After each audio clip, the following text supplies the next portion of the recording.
day and welcome to those who've joined us for the first time. I am Gabriella Marino from the Pontifical Academy of Sciences and the Pontifical Academy of Social Sciences. And welcome to those who've joined us for the first time. I'm Gabriella and I would like to kick off with some housekeeping. So I would like to inform you that we have Spanish, English, Spanish simultaneous interpretation. So please look for the globe on your screen. Tenemos traducción simultánea inglés-español. Si buscan el globo en la pantalla, la pueden activar. Please use a headset with microphone if possible when you're speaking, because it makes it easier for us and the interpreters to hear you. The event is streamed live on YouTube on SDSN's channel. So you can invite your friends and colleagues to watch as well. If possible, keep your cameras on because we'd love to see you. And do use Zoom reactions like hearts, thumbs up, down, and etc. Post your questions via the chat box to specific panelists. And please state your city and country. Feel free to also post ideas and comments and introduce yourselves in the chat box so that we can generate new ideas maybe and help you all connect. And I also would like to remind you that if you tweet or post on social media, please use our hashtags VYS2020 and Mission 4.7. Thank you so much. And so welcome back again, and let's start this session. Thank you very much, Gabriella. My name is Sam Loney, and I'm the Program Director of the UN Sustainable Development Solutions Network. And I'm also the founder of Global Schools. For the past few years, I've had the privilege of chairing this symposium with Monsignor and Professor Sachs, the two wonderful patrons and mentors. 7 years ago, Pope Francis started this symposium through his commitment to Laudato Si and human rights and sustainable development. And it has since become an intergenerational space dedicated to important conversations between leaders of various organizations and movements around the world, especially on the issue of sustainable development. And over the years, we've had some incredible initiatives and partnerships emerge from this symposium, and that's what the very idea of it is. And thank you to our wonderful partners at the Pontifical Academy of Sciences for your partnership and leadership and support over the past several years, in particular Monsignor and Gabriella. We would usually be in the beautiful halls of the Pontifical Academy of Sciences for this meeting, but global circumstances have essentially made us take use of technology and do it this way instead. And this has also enabled us to reach a wider audience. Yesterday, we had the first day of the symposium. It was quite action-packed. We were graced with the presence of His Holiness Pope Francis, Director General of UNESCO, Audrey Azoulay, and her deputy, Stefania Giannini, Dr. Jeffrey Chia, and many, many other exciting speakers. And today I can say is even more exciting and is dedicated to discussions around human rights, the Green Deal, climate justice, indigenous rights, and of course, the exciting launch of the 4th edition of the Youth Solutions Report. We are very excited. Many are watching this also live on YouTube, so please feel free to share the link and to get even more people to join the conversation. It's great to be here with you all, and with that, I want to welcome you to session 4 of the Vatican Youth Symposium, Human Rights, Dignity, and Fratelli Tutti. COVID-19 has presented the imperative need to recognize both the ills and strengths that have been exposed and the urgent reforms that are needed to address future challenges. This session will discuss human rights and human dignity as a core to achieving the Sustainable Development Goals and its principle, leaving no one behind. Key topics will include community-based efforts to end modern slavery and human trafficking, social inclusivity in respect of race, sex, ethnicity, and cultural diversity, and of course, the bigger issue of human rights and how to foster that. We have 6 wonderful speakers, including Ms. Henrietta Ford, the Executive Director of UNICEF, Ms. Kerry Kennedy, the President of the Robert F. Kennedy Center for Human Rights, Mr. Antonio Zapulla, the CEO of Thomson Reuters Foundation, Mr. Felipe Beliz, the Coordinador of Nuevos Dirigentes, and Ms. Hindu Ibrahim, the Secretary General's SDG Advocate and Indigenous Rights Advocate, and of course, Ms. Alejandra Costa, President of Breaking the Silence. First, we will have a discussion with Her Excellency, Ms. Henrietta Ford, followed by a number of statements by our other distinguished guests and panelists. So with that, I would like to introduce Ms. Henrietta Ford. Ms. Henrietta Ford became UNICEF's 7th Executive Director in 2018. She has worked to champion economic development, education, health, and humanitarian assistance in public and private sectors, and her nonprofit leadership career spans more than 4 decades. She previously served as the administrator and the director of the United States Foreign Assistance and USAID, and she has served as the Undersecretary of State Management and the Chief Operating Officer for the US State Department. In 2005, she received the Alexander Hamilton Award with Department of Treasury, which is the Department of Treasury's highest honor, and we are incredibly thrilled to have her here with us. Your Excellency, you have the floor. Thank you very much, Sam, and hello to everyone, my fellow and sister panelists. It's just delighted to see you all this morning for me. On behalf of everyone at UNICEF, thank you for helping us to shine a spotlight on the critical importance of human rights, especially today as we start to emerge from a global pandemic, which has placed all of these rights at risk. At UNICEF, human rights are at the heart of everything that we do, specifically children's rights. While children's rights are inherent, they are not self-executing. We need more than commitment. We need action and investment to bring them to life, especially today. COVID-19 and the measures put in place to contain it have exposed long-standing inequalities between the haves and the have-nots. In terms of access to vital services like health, nutrition, vaccinations, education, protection, and even water and sanitation. And with lockdowns and school closures, they've placed children's rights at risk. Their right to an education, their right to protection from violence and abuse, both online and at home, and their rights to a future. For children living in poverty, or under the shadow of discrimination, or in fragile settings like conflicts and natural disasters, the situation can be far worse. And we expect tens of millions more children to be pushed into poverty in the coming year, the direct result of the pandemic and the devastating economic impacts. But as we prepare to close out what has been a devastating year, there is hope. We know what to do, and we know what we can achieve when together we are working to get behind children's rights.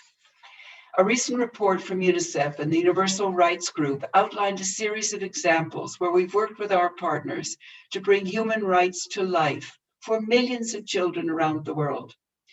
From a 50% decrease in the number of children in residential care over the last decade in Montenegro, to a 1/3 decrease in the number of girls in Kyrgyzstan who were married, to a prohibition of corporal punishment in Scotland, Wales, and Jersey, to a 20% rise in the number of girls attending secondary school in Uruguay.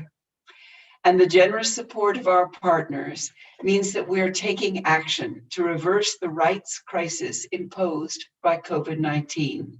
We're providing education, including learning kits and radio and online platforms. We're providing cash transfers to keep families afloat and information and tools to keep them safe and virus-free. We're delivering personal protective equipment, diagnostic kits, nutrition, water, sanitation, hygiene supplies to communities in need.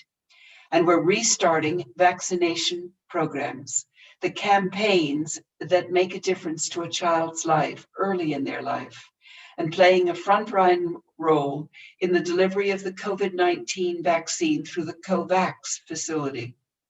In humanitarian emergencies, our teams are staying and delivering, providing nutrition, healthcare, education, water, and sanitation. And we're bringing new partners, financing and funding around our work, not only to support children now, but to help their communities and countries reimagine and rebuild stronger systems for the future. Because we cannot do it alone, all of children's rights victories that we've achieved together have depended on partnerships with businesses, with faith-based groups, with governments, NGOs, and innovators. So UNICEF is calling on the world to adopt a 6-point plan to support children through and beyond this unprecedented crisis. So number 1 is to ensure that all children learn, which includes closing the digital divide. 2, to guarantee access to nutrition and health services and make vaccines affordable and available to every child. 3rd, to support and protect the mental health of children and young people and bring an end to abuse, gender-based violence, and neglect in childhood. 4th, to increase access to safe water, sanitation, hygiene, and address environmental degradation and climate change. And 5th, to reverse the rise in child poverty and ensure inclusive recovery for all. And 6th, to redouble our efforts to protect and support children and their families living through conflict, disaster, and displacement.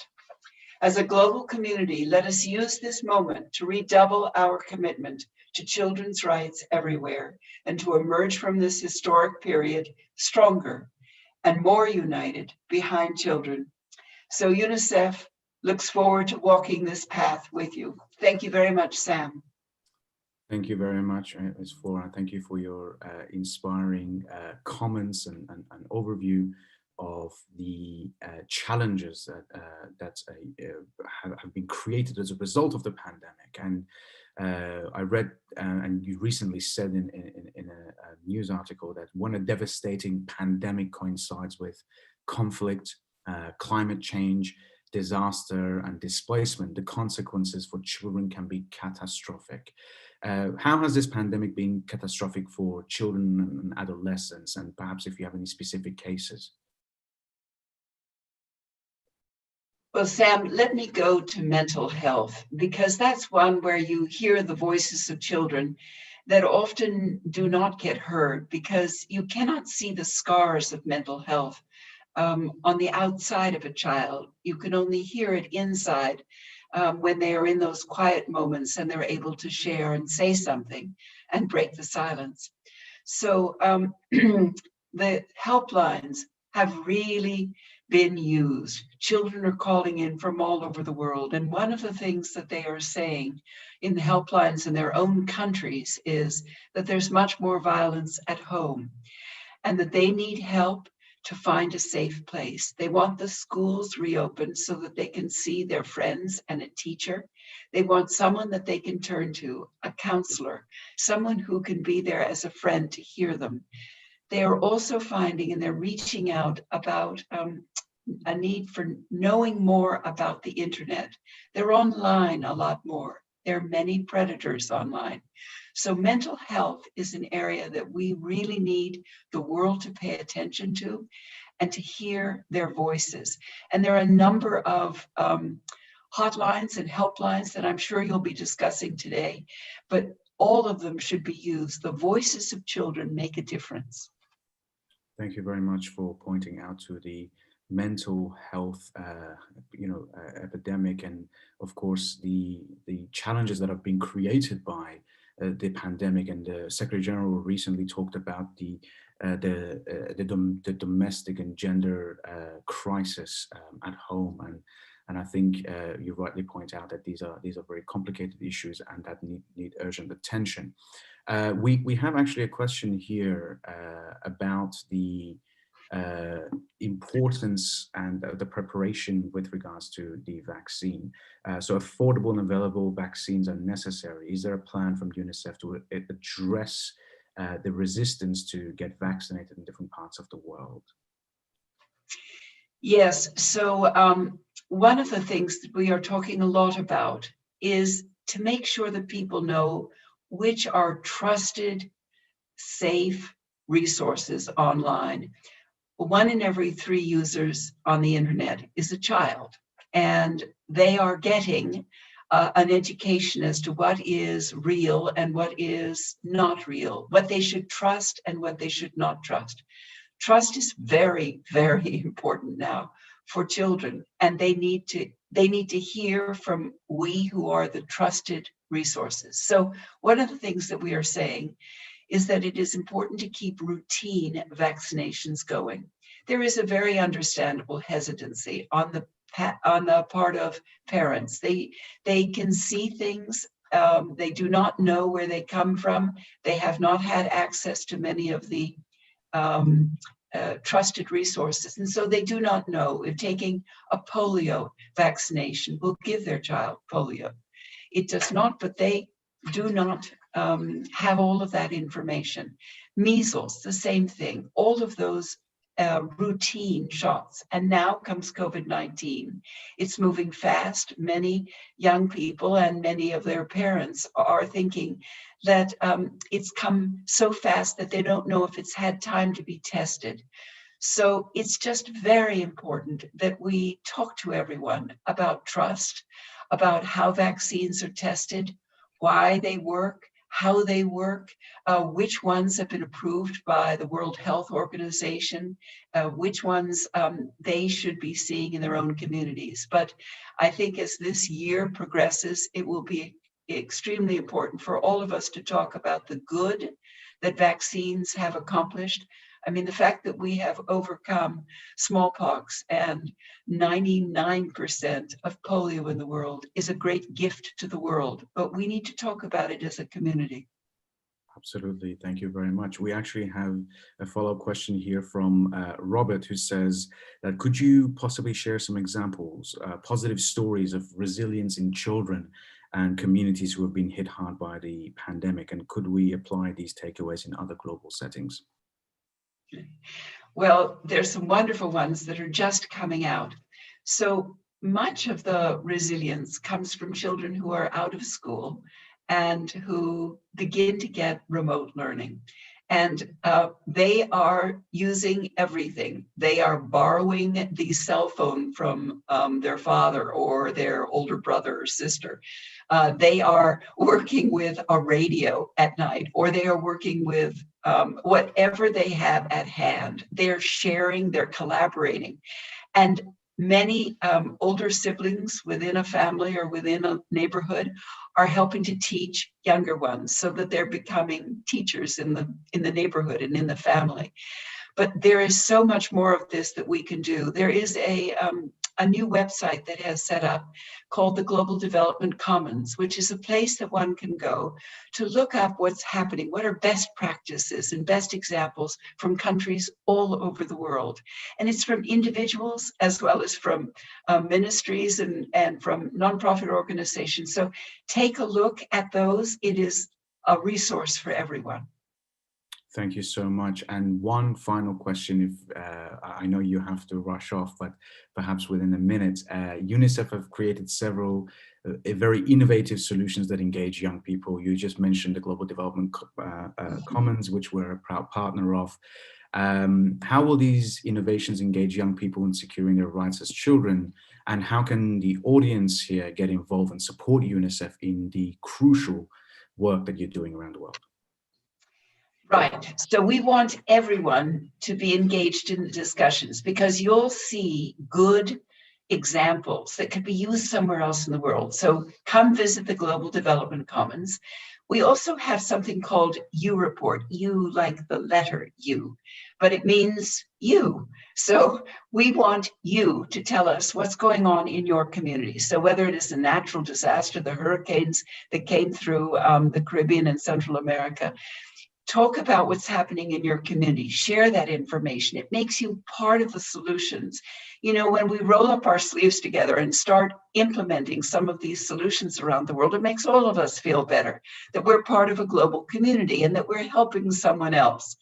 And that is part of the feeling that we want at this conference and symposium. It is that we can all help each other. So there are a number of these platforms. So come visit UNICEF, and we'll connect you to everything. So thank you, Sam. Thank you so much, Your Excellency, and thank you for all the incredible work yourself, for your leadership, and also, of course, of UNICEF colleagues around the world who are just a light in the middle of these dark times and have been leading the fight for children's rights and families' rights. Thank you so much for joining us, and we wish you the best of luck. Thank you, Sam. And Sam, when you talk about light, we now begin to see light at the end of the tunnel, but we want to be sure that the light shines on everyone. So we want to be very inclusive. No child should be left behind. And thank you. Thank you so much. Have a wonderful day. Okay, we're very lucky to hear from Her Excellency Ms. Henrietta Fore, and now we move on to our wonderful panel speakers. Each speaker will speak for 5 minutes about their incredible work and their leadership, and we're extremely grateful and privileged to have them here with you all. So really be prepared to be inspired by these wonderful speakers. However, I must warn the panelists that I will be quite strict about the time limit. So because we have a long program and we want to ensure that there is plenty of time for Q&A. So if you miss anything in the panel, please feel free to come in during the discussion part. So my apologies in advance if I do interrupt once you go past the time. As for the audience, please post your questions to specific panelists and we'll try to entertain as many of them as possible. With that, let's go to our first panel speaker, Ms. Kerry Kennedy. Ms. Kerry Kennedy is the president of the Robert F. Kennedy Center for Human Rights. For more than 35 years, she has devoted herself to the pursuit of equal justice, the promotion and protection of basic rights, and the preservation of the rule of law. She is the recipient of many honors and awards, including the Eleanor Roosevelt Medal of Honor. Her work has been featured in the New York Times, Washington Post, Los Angeles Times, and many other reputable international sources. She is a positive force for human rights and a true champion of justice. And with that, I would like to give Ms. Kennedy the floor. Thank you. Thank you very much. It's great to be with everybody today. Thank you to the rest of the panelists, and a special thanks to Pope Francis and to Jeff Sachs for hosting this and putting it together. It's fitting that today's discussion about human rights and the SDGs is hosted by the Vatican. The Old Testament psalm declares, "Kindness and truth shall meet, justice and peace shall kiss." And that quest for justice and peace is what the SDGs and human rights are all about. In the wake of the atrocities after World War II, countries across the globe came together. They declared that national sovereignty would no longer shield governments that commit atrocities upon their people. And they drafted and signed the Universal Declaration of Human Rights. Among the first words of the Declaration are human beings are born free and equal in dignity and rights. They then spelled out what those rights are and what's included in them, in a list which is a close parallel to the SDGs, the rights to shelter and food and healthcare, education, the right to due process, to not be subjected to slavery, torture, cruelty, or unreasonable searches and seizures, and the right to have these rights equally recognized, no matter one's race or creed or color or national origin or political belief. That's the grounding of human rights today, and that's the grounding of the SDGs.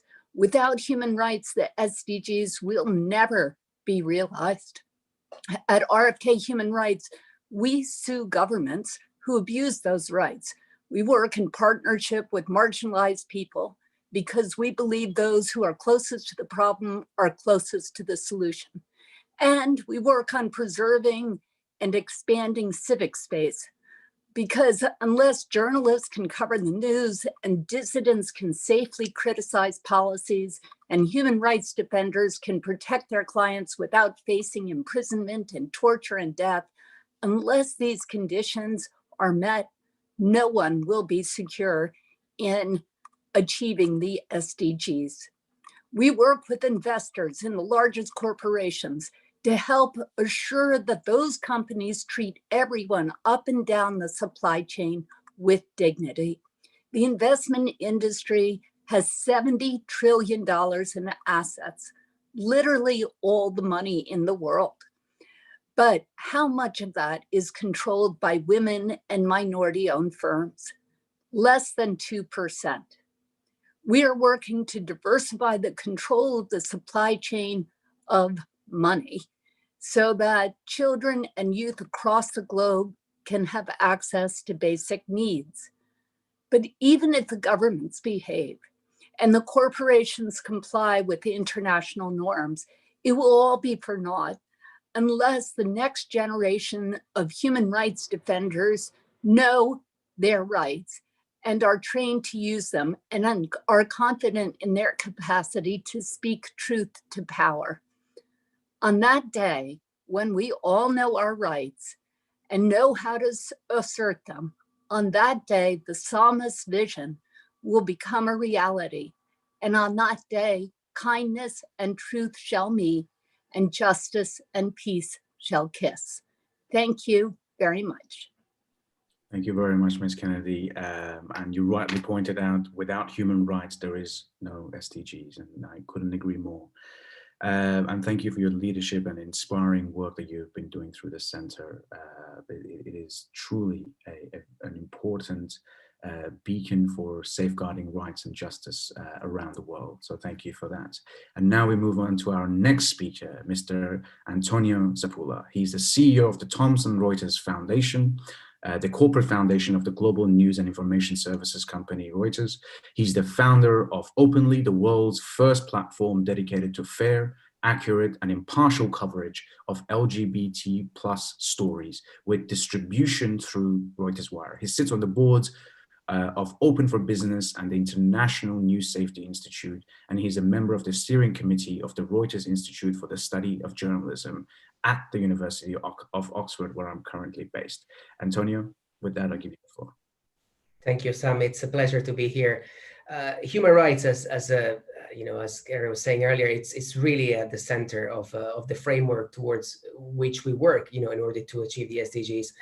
And at the Thomson Reuters Foundation, we use a very unique approach to promote human rights, and our unique approach combines the power of journalism and the power of the law, and it's a very effective one. Why? Because if people don't have basic rights and the information that they receive is polarizing, is inaccurate, and is hateful, human rights are necessarily at risk. And that is because human rights, as we know, they're not just a charter that lives on a shelf. They are the framework within which our daily actions take place and should take place. And so we raise awareness of human rights issues, from forced labor and human trafficking to women's rights, to climate risks, to data discrimination, to LGBT rights. And we do this globally through a number of interventions. Our news coverage, for example, we cover stories that others don't. We distill complex news issues articulating the implications for people, for society, and for the environment. We also train journalists to report accurately, fairly, and without bias on human rights issues. We facilitate free legal assistance and research to support frontline human rights organizations. We drive collaboration to advance human rights and influence policy change through partnerships, through working groups, through events, bringing together the media, the legal sector, civil society, governments, academia, and the private sector. Human rights and human dignity are fundamental to our mission, because we believe societies cannot fulfill their potential if people cannot live freely, if they cannot be free, and if they are not accurately informed. And I think this conversation comes at a really interesting time, because we're all really talking about building back better, which is a phrase that has been adopted in 2020 by everyone, from multinational corporations to campaigning politicians to civil society organizations. We all want to build back better, but the question that we're now facing is, how do we go about it? And what does it actually mean in practical terms? And we've seen with this pandemic hitting the widening gap between the richest and the poorest to historic levels, really reversing all the progress that we made in the past 3 decades. According to the World Bank, extreme poverty has risen for the first time in 20 years, pushing an additional 150 million people into living on less than $2 a day. More than half of those people are actually women and girls. And between March and June, the wealth of US billionaires has increased by 20%. That's $584 billion to be precise. So there's a lot of work to do. Thank you very much, Antonio. Thank you for the great work and your inspiring work through the Thomson Reuters Foundation, which is very consistent with the ethos of this symposium, and in fact, one of the reasons for why this symposium was started in the first place, to ensure the rights of people and protect people against human slavery, trafficking, and many others. And you rightly pointed out that during the pandemic, things have been made difficult, but we need to build back better. Thank you for that. And next we move to our next speaker, Felipe Beliz. Felipe is the National Coordinator of Nuevos Dirigentes, New Leaders, a young leaders program of Justice, Peace, and Human Development Commission. He collaborates in the National Secretary of Strategic Affairs of the Presidency of the Argentine National Government, and he's previously done so with the Pontifical Academy of Sciences. Felipe, you have the floor. Thank you very much for the invitation. First, I would like to do a brief introduction of what Nuevos Dirigentes, or New Leaders, is, which is a youth leader program from the church in Argentina, which was funded by Jorge Bergoglio back when he was in Argentina, with the purpose to bring together both religious and non-religious young people involved in politics, the workers' unions, and even business chambers to discuss diverse political approaches to the same issue in light of the social doctrine. But most important, we offer young leaders political formation cycles around Pope Francis today. Most recently, according to the Vatican newspaper, we've held the first ever Fratelli Tutti online course for young leaders, which will be a part of what we'll release next year, which is a school of new leaders. So to start, we embrace Mission 4.7, which promotes in young leaders 3 global citizenship values inspired by Fratelli Tutti. The first is to practice dialogue and social friendship. The second is to spread hope. And the third one is to feel political love. For the first one, dialogue and social friendship, as I said before, we try to gather the most diverse approaches to a single issue with the protagonists of that issue. And we pursue our work same as Pope Francis does, with the see, judge, and act methodology.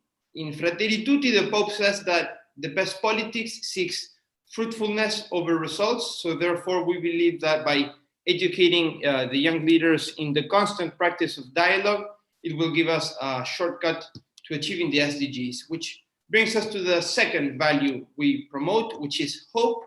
And by doing this, our main objective is not only to just network the youth involved in politics, but to spread the message of hope among them in the manner of politics. And we believe in times of Manichaean and polarizing narratives, hope and dialogue are not only a moral obligation, but very necessary to restore the decency and dignity of public life. But how do we get it? Pope Francis says, by feeling political love. What I just mentioned is nothing without the fire of political love in the youth, that it only persists through effective love, through actions, that if they are not inspired by solid values, they fade away. And this is what exactly we're called upon to do in points 180 through 186 of Fratelli Tutti. And because of our Christian background, we believe in the gospel of Jesus, which is the good news itself. We see Christ as an archetype of hope, who, as I said before, who was effective love himself. And he calls us to build the kingdom of God here on earth for all. Thus, we believe our faith and way of life can and must be shown with examples of political love. Because whatever is not solved by politics, as you know, it is sooner or later solved by violence or political hate, which always benefits the rich. So to sum up, we do encourage the youth to get involved by providing the space for dialogue and friendship, a space for generational hope, beyond partisan politics, and a space for education in the social, moral values promoted by Pope Francis. But just so you know, it's not always kumbaya here. We are no strangers to the polarized world. And when we discuss certain policies, we always tend to crash into the same wall, which is who finances it? Who finances, who puts the money for the SDGs? As in developing countries, the first and happy option is always international funds, but they are not always there, not always enough, which then opens the internal political economy discussion. And this is where we see people's true faces and their views on social justice, and most utterly their anthropological conception, which brought us to the last and final conclusion, which is in terms of education and formation, we have to evangelize our pockets and de-dollarize our souls, just as Jesus warns us in the parable of Lazarus and the rich man. We sometimes joke around that economic schools in college should imitate the medical schools, in the sense that economists should be required to have successful fieldwork for a year, say in an SDG initiative, in order to graduate. And they should also be sued in case of professional malfunction. So in other words, we need, I think, a new economic model that fosters a better life for the excluded first. And only through that, we will achieve the SDGs. Thank you very much, Felipe. I really appreciate it. Next up, we have Ms. Hindu Ibrahim, who is an environmental activist and member of Chad's pastoralist Moboro community. She's also a Sustainable Development Goal advocate of the UN Secretary General. She's a Conservation International Senior Fellow, and she was recently listed by Times Magazine as one of the 15 women championing action on climate change. We're very delighted to have her here with us. Ms. Ibrahim, you have the floor. Thank you very much, Sam. And hi, everyone. It's a great pleasure to be with you. I hear from all this speech, I'm not going to do any speech for you. I'm going to give you the example of my life. You know, one day someone asked me how I become an activist. And my response was, I am born an activist, because you have to be an activist of human rights.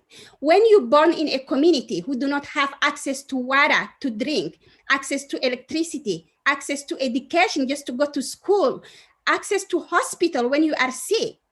So you have just to get born an activist, because you have to fight for your own right first to be accepted by the others, and you have to fight for your community, or you have to fight for the environment that you live on it to be a better place for your peoples. So human rights-based approach, it's a thing that I grow up with and I fight for it, because in this time, and we all know with the COVID pandemic and with all the environmental crisis, we are facing a threats, and those threats are already highlighted by some of the speakers. So I give you the concrete example of which kind of human rights violation we are going through. You know, when you do not go to the supermarket to buy your food, you are waiting for the rainfall just to grow your crops and save these crops for the next coming 12 months. So you know how it is so important to respect just the piece of land you have. How so much you can respect the piece of water that you can have and you can access it and share, and you can fight and put all your energy to have the equitable access to it. So this is what I'm doing. I create an organization called Indigenous Women and People Association of Chad, who fight for human rights, indigenous people rights, and environment protection, because we cannot talk about human rights as human beings without talking about environment rights that give us everything that we need. Even you are from developed or developing country, you need the food that you put in your tables that coming from the land, and that's called environment. And I try to work with the communities, women, men, to give them the voice, to see how we can develop a solution from the traditional knowledge to help better manage the resources, but better share those resources that's shrinking. And I help to give this example to the government at the national level to better use them to take a right solutions. And that's our call it the SDGs, because if they do not take a right decisions, they do not do a right policies, they cannot implement it at the community level. But who take the decision for all of them? The international level. And that's why also I'm involving at the international level to do a lobby, to give them the evidence to what is happening at the local level, and to tell them they cannot take a decision without that decision impact positively the local communities that need it.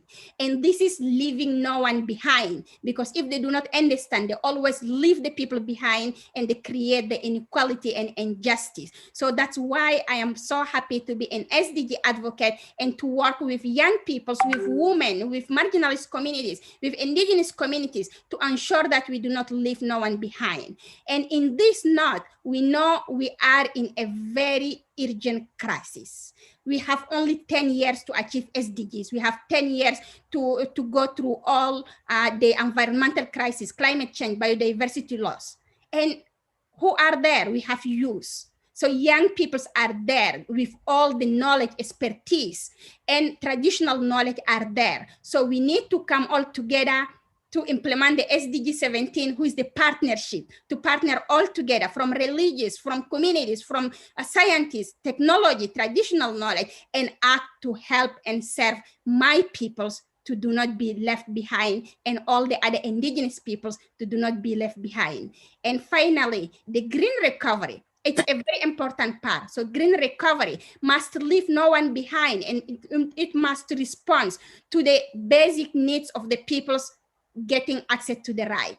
You know, if we protect our nature will protect us back. We do not have any other solutions. Maybe for COVID, we are having a vaccine, but there is no vaccine for climate change. Our only vaccine is protecting our nature and coming all together. Thank you so much, Sam.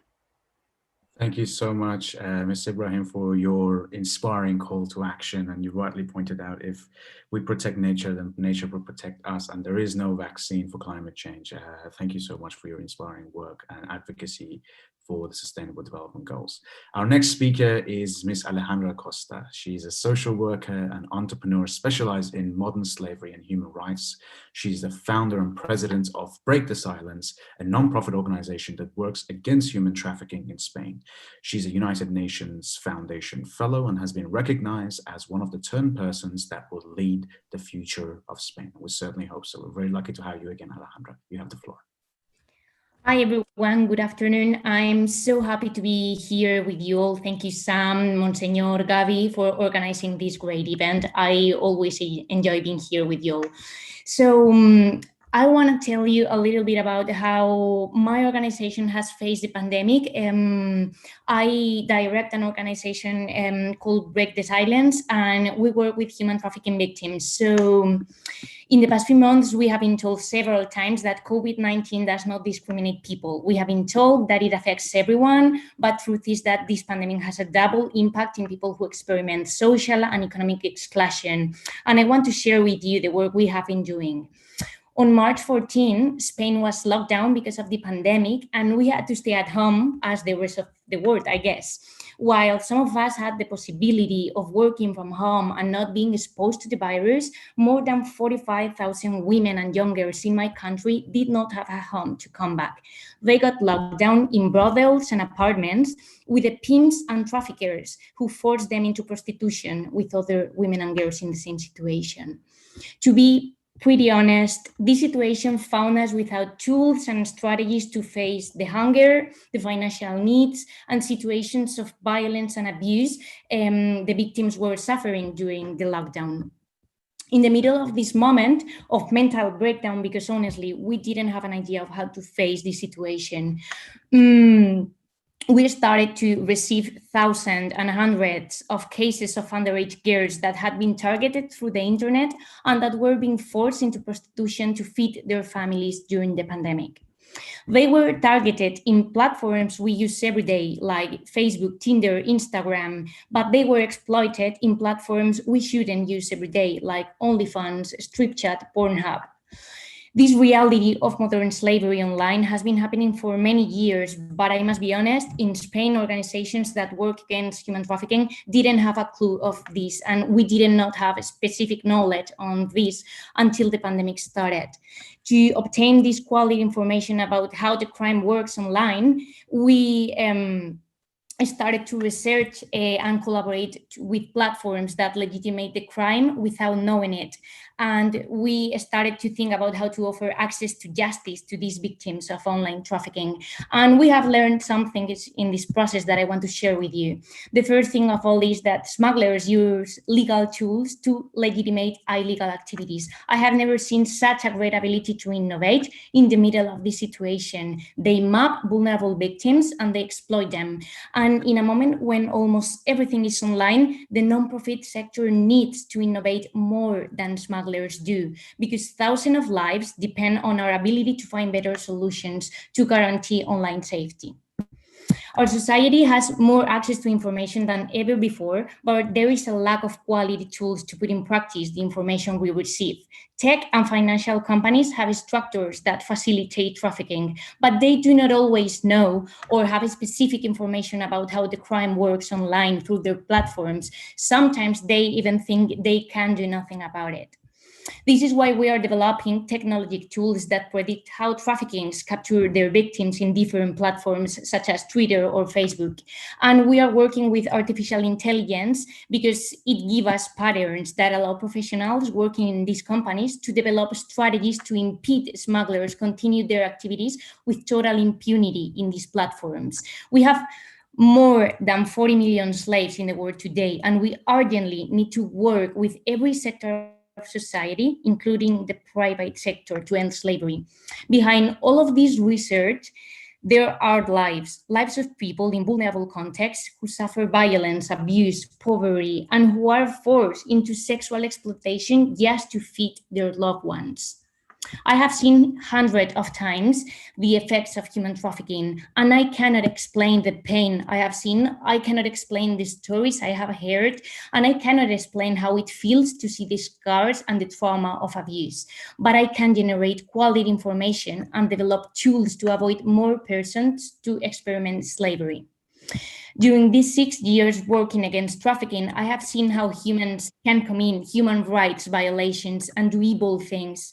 But working with some of the greatest minds in my country and around the world to end slavery, I have also seen that we have an amazing ability to create, innovate, and bring about change. And now is the moment to use these abilities and tools to guarantee that everyone has the fundamental right of freedom. Thank you. Thank you very much, Alejandra. Thank you for your incredible work and for coming back again to the symposium. It's wonderful having you here and hearing the incredible updates that you provide each year. Now we head to the Q&A session with our wonderful speakers. So I encourage the audience and participants to please post your questions below. Just to keep the conversation engaging, I would like to ask the panelists to respond within 1 minute. I know that's very difficult, but please do your best and keep it short so that we can get through as many questions as possible. And actually, my first question is to Ms. Kennedy. Your organization has been doing an incredible job educating children about human rights and multiple campaigns, in particular in school. What has been the experience? What have been some of the takeaways from that program and campaign? Thank you so much. Yes, so our Speak Truth Power human rights education program is taught all over the world from kindergarten through law school. And it's really 3 parts. One is, what are your rights? Getting kids to know what their rights are, how to identify them, how to assert them. Then the second piece of it is social emotional learning, so that students can express themselves in a way that is respectful and full of dignity, both for themselves and for the people who they're trying to convince to create change. And then the third piece is community organizing, really showing students that they can make a difference. So each of our students takes on a project in their classroom community, their country, or globally on a human rights issue and makes change. Sometimes that's writing a song or creating a play or a video on a human rights issue. And sometimes it's lobbying a government to, or even a school system to change a policy. But in the end, what we're really trying to do is show students that you don't have to win the Nobel Peace Prize in order to be a human rights defender. All of us have courage inside us. All of us have dignity and rights, and all of us can assert those rights on behalf of ourselves and others. Thank you so much, Ms. Kennedy. And I think you rightly pointed out that there's a serious gap in socio-emotional learning in schools and in education. And that's certainly a gap we saw through our research in global schools as well. So thank you for pointing that out, and also for encouraging us to foster that inner human rights activist. The next question is to Antonio. Antonio, you mentioned some big barriers that you're facing through the work of your foundation. Can you give us some examples of those barriers and how you've worked to overcome them or are working to do that?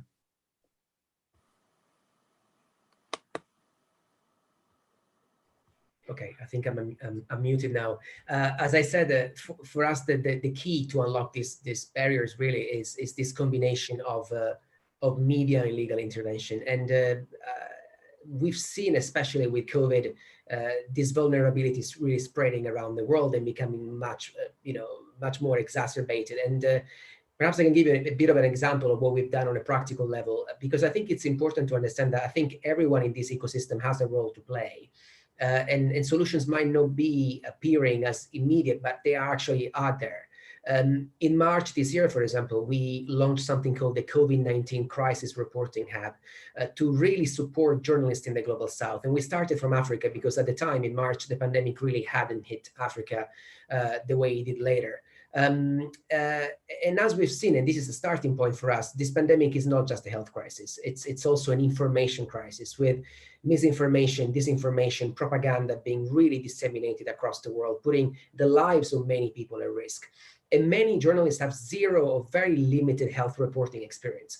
And they found themselves struggling to provide accurate information that can actually, help the populations protecting themselves. So we've also seen governments, by the way, across the world really withholding key information to, for fear that the narratives that might be pushed out there in the media could actually be unfavorable to them. And so our hub is an 8-week training which really equips journalists with the core skills they need to accurately report on the pandemic. It gives reporters access to key experts. It connects them with other reporters that have been covering the crisis in other countries. And to date, we have delivered 5 hubs to journalists from Sub-Saharan Africa to Eastern Europe, Pakistan, Brazil. And next year in January, we will be also launching these hubs to include journalists based in Middle East and North Africa.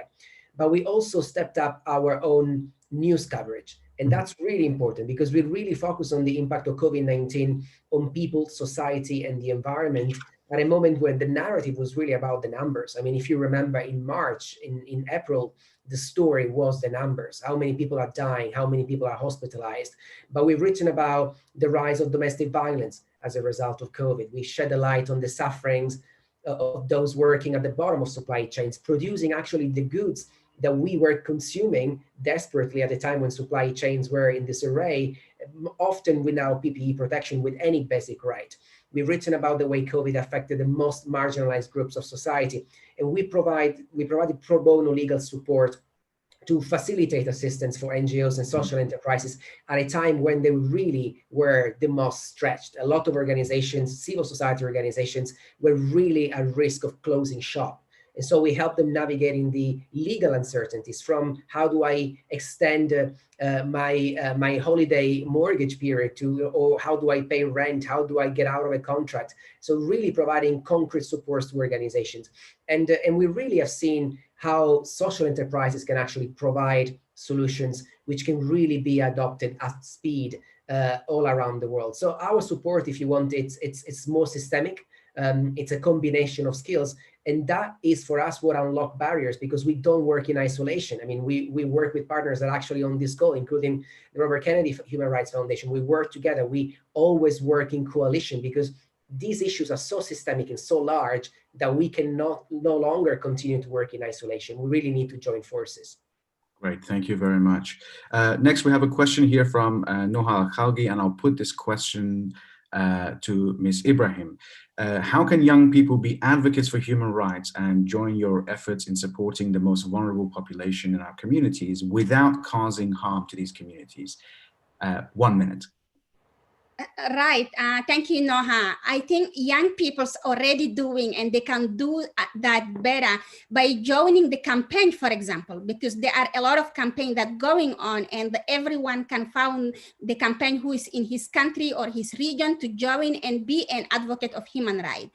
But there are also a lot of tools that are in this generation now. All the social media are allowing people to create their own advocacy, their own messages that they want to give out. So understanding what is happening outside and understanding that what is the vulnerable communities are experiencing every day, and making the link to them voices, because most of the vulnerable communities do not have access to the new channel of social media or television or radio or whatever. So if you get those information and put them out for the people to make understand, and then create to make them in the right best approach, to do not create the solution that harm people, that can help also to become an advocate.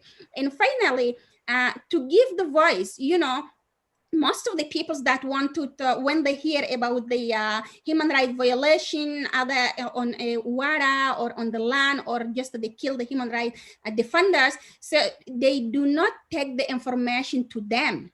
So the most important is how the information can go to those peoples, and how they can get also the chance to talk themselves. So if you can help to make the bridge with the community who are the most vulnerable, who can talk for themselves, that will be a very, very helpful for my community, for many other indigenous communities and the vulnerable peoples themselves.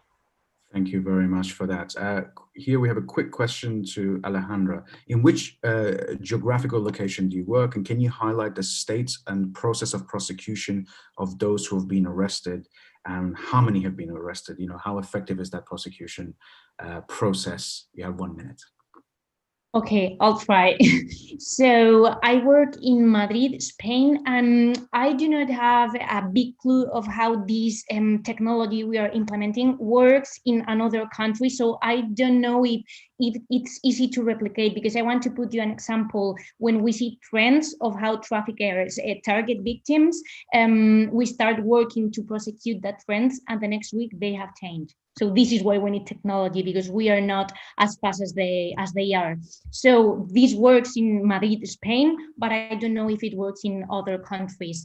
And it is so difficult to prosecute this crime in Spain, because the evidences online are not that easy. It's not the same as an in-person prosecution or a crime that happens in presence. So we are putting more papers into police table, like letting them know that this is a huge crime online, but it is not working as well as I would like to, and as fast as I would like to. The good thing is that now we are able to find the victims, and that's like the solution compared to when we didn't know anything about the crime, that now we can find them. When they got locked down, we didn't know where they were, but now we can find them. And the last question is that if I have tried to look into what is fueling the continuous rise of this ordeal, and I think it's poverty. It's poverty, and now with COVID, more people is vulnerable. So now we need to prosecute the crime online, but this is not something new. This already happened. Thank you very much, Alejandra. And with that, I would like to go around the panel and ask you this simple question, which is, how do you see the role of young people in working with your organization, and how can they actually get involved in your work? And we'll start with Ms. Kennedy. Thank you so much. So first of all, download our Speak Truth Power platform. We'd love to get it in your schools, and we'd love you to be using it. And then secondly, We have a video contest, we have music contests, we have art contests for students to be engaged in these issues. And then we have a young leaders program where we train college students to use these tools to create change on campus. So go to our website and we will put you right to work. Thank you. Thank you, Ms. Kennedy. Antonio? I guess if you are a young journalist or if you are a young lawyer and want to get involved into driving social change, get in touch. There's a number of opportunities ranging from pro bono legal support to civil society organizations to photojournalism to human rights reporting. So if you want to play a part, get in touch. Thank you very much. Felipe? Yes, for young leaders to do better than the other generation in the future, I think a new hermeneutic approach they need to have. They need to have a better heart, to say. And that is what we will try to do in our school next year, to try to, as I said before, evangelize their pockets so they are not tied into this luxury world, life of luxury. Thank you very much, Felipe. Thank you. Ms. Ibrahim?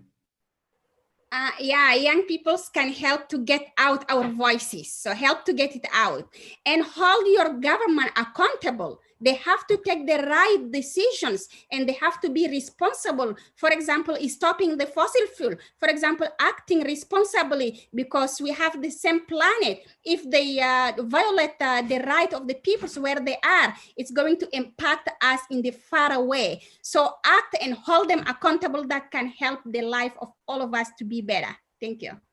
Thank you, Ms. Ibrahim. And finally, Alejandra, and then I'll hand over to Monsignor to give a statement and question. Alejandra. So in the case of modern slavery, if I were me at 18 years old, I would say that slavery happens everywhere and it can happen to anyone. So as a young advocate to end it, you just need to be in some place and have some information to share to anyone, because at the end, we need people everywhere that has access to preventive information everywhere. So almost everyone can be an advocate of every human right. Thank you very much, Alejandra. Monsignor?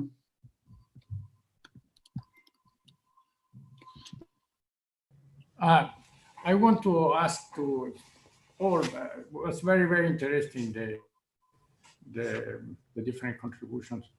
But I think that is a real problem, the relation of virtue and education, and especially for the politicians, but all for all people to have some responsibility. What can we do? I ask especially for Bellis, for example, to make understand to the politicians that they need to see the good, the virtue, and not to be present and to continue to have power.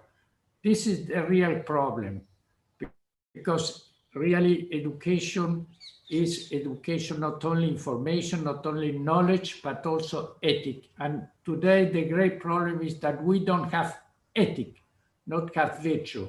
So I ask this especially for Bellis. Thank you, Monsignor. Any of the panelists would like to jump in and answer that? Yes, Pope Francis in the chapter of the best politics asks in Fratelli Tutti, why on earth did you get involved in politics? Is it to gain power or to serve, especially the poor? And I think the ethical part of the values always comes with having the conscience of whatever you do here on earth echoes in eternity. So if you lose sight of that and you lose sight of your neighbor, you will never achieve anything good, nor for anyone in the community, but neither for yourself. And that is where the ethical part should come. Thank you for those great comments and inspiring words, Felipe. And I really want to take this chance to thank all our wonderful panelists for this very inspiring session, sharing the incredible work that you're doing and your incredible leadership on the ground. I'm sure I speak for all the participants when I say that we've been incredibly energized with your work and very, very inspired. So with that, I would like to join everyone in thanking you, and I encourage everyone to continue the conversations in the chat as we head to the next session on sustainable cities, communities. Thank you very much. Thank you.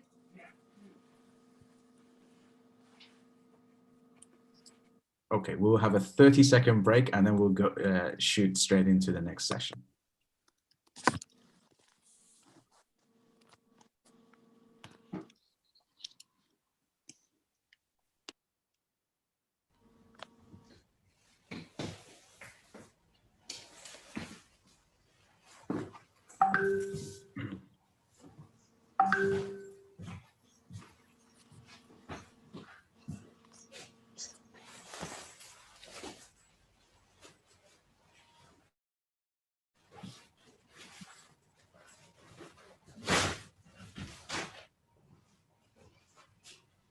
Okay, so I think we'll get started now.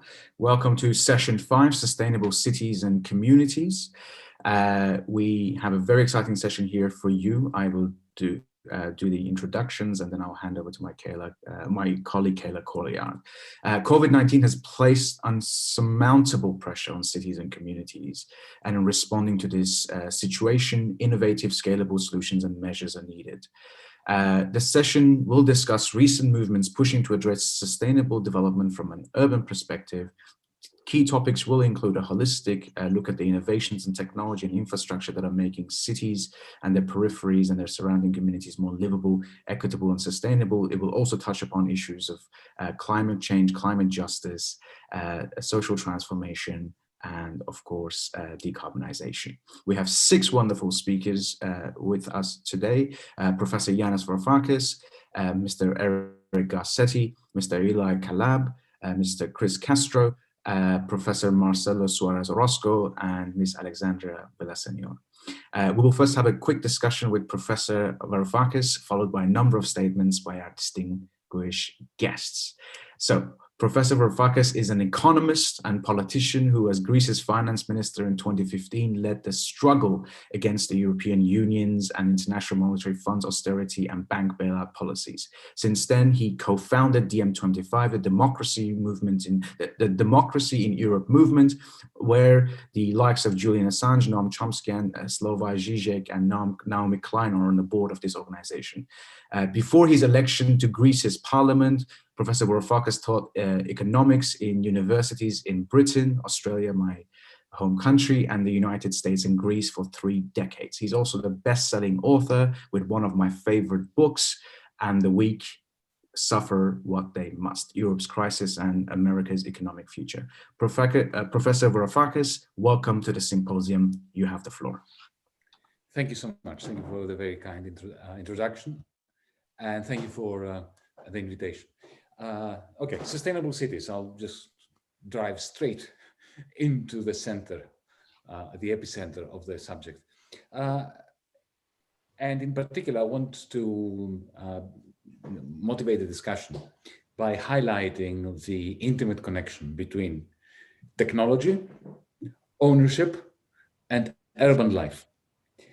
And in order to illustrate this, in the short space of time I have, I will use the car, the automobile, as my,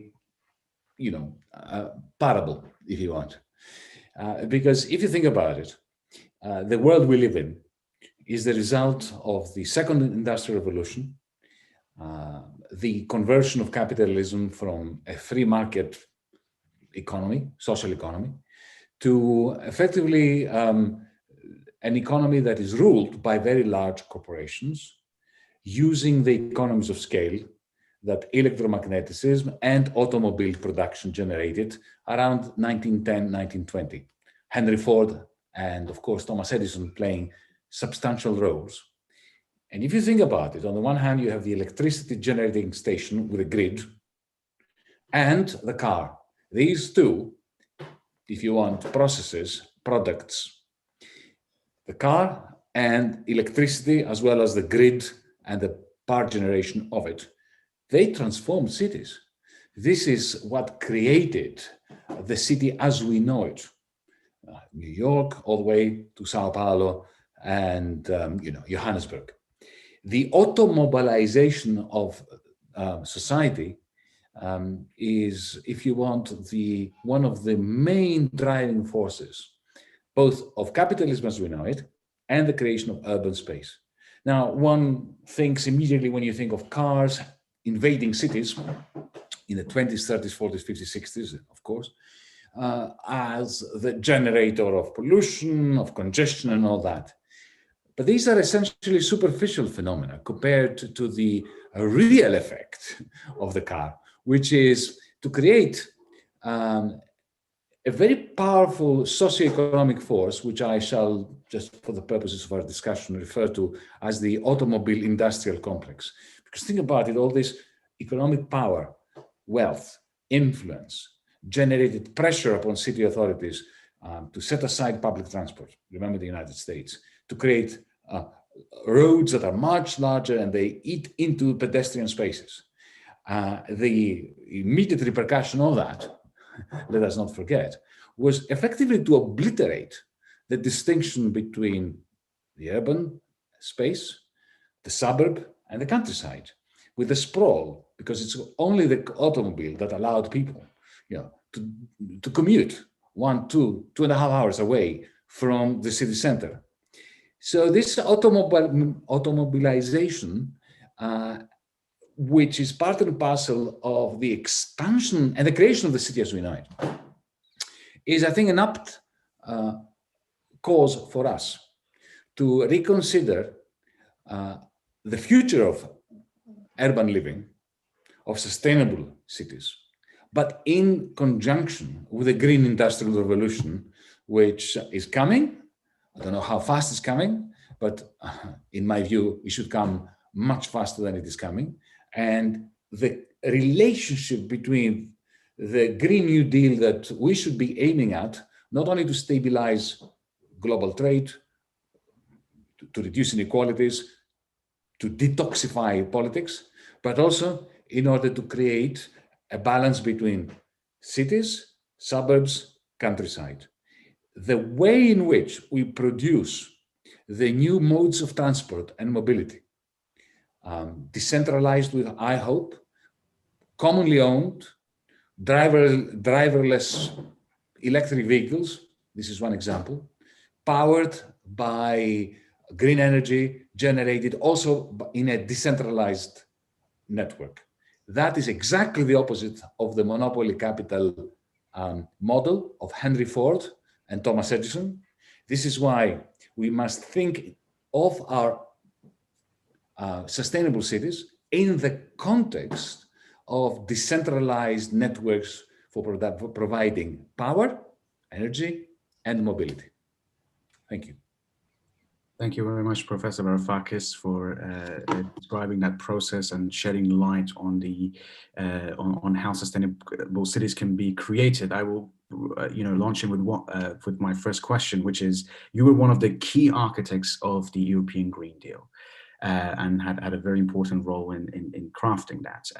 What have been some of the biggest challenges in getting the European Green Deal implemented, and what are the prospects of it getting implemented in cities across Europe? Will you be surprised if my answer is a single word? Money. Because you mentioned the Green Deal in Europe.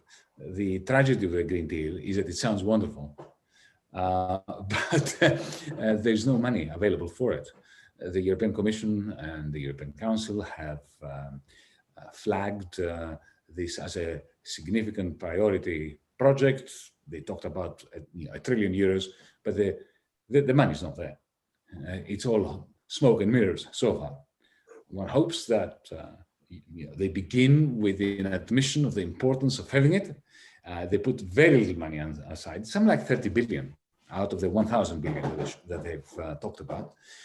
And popular pressure, electoral pressure, democratic pressure is going to force them to actually come up with the money.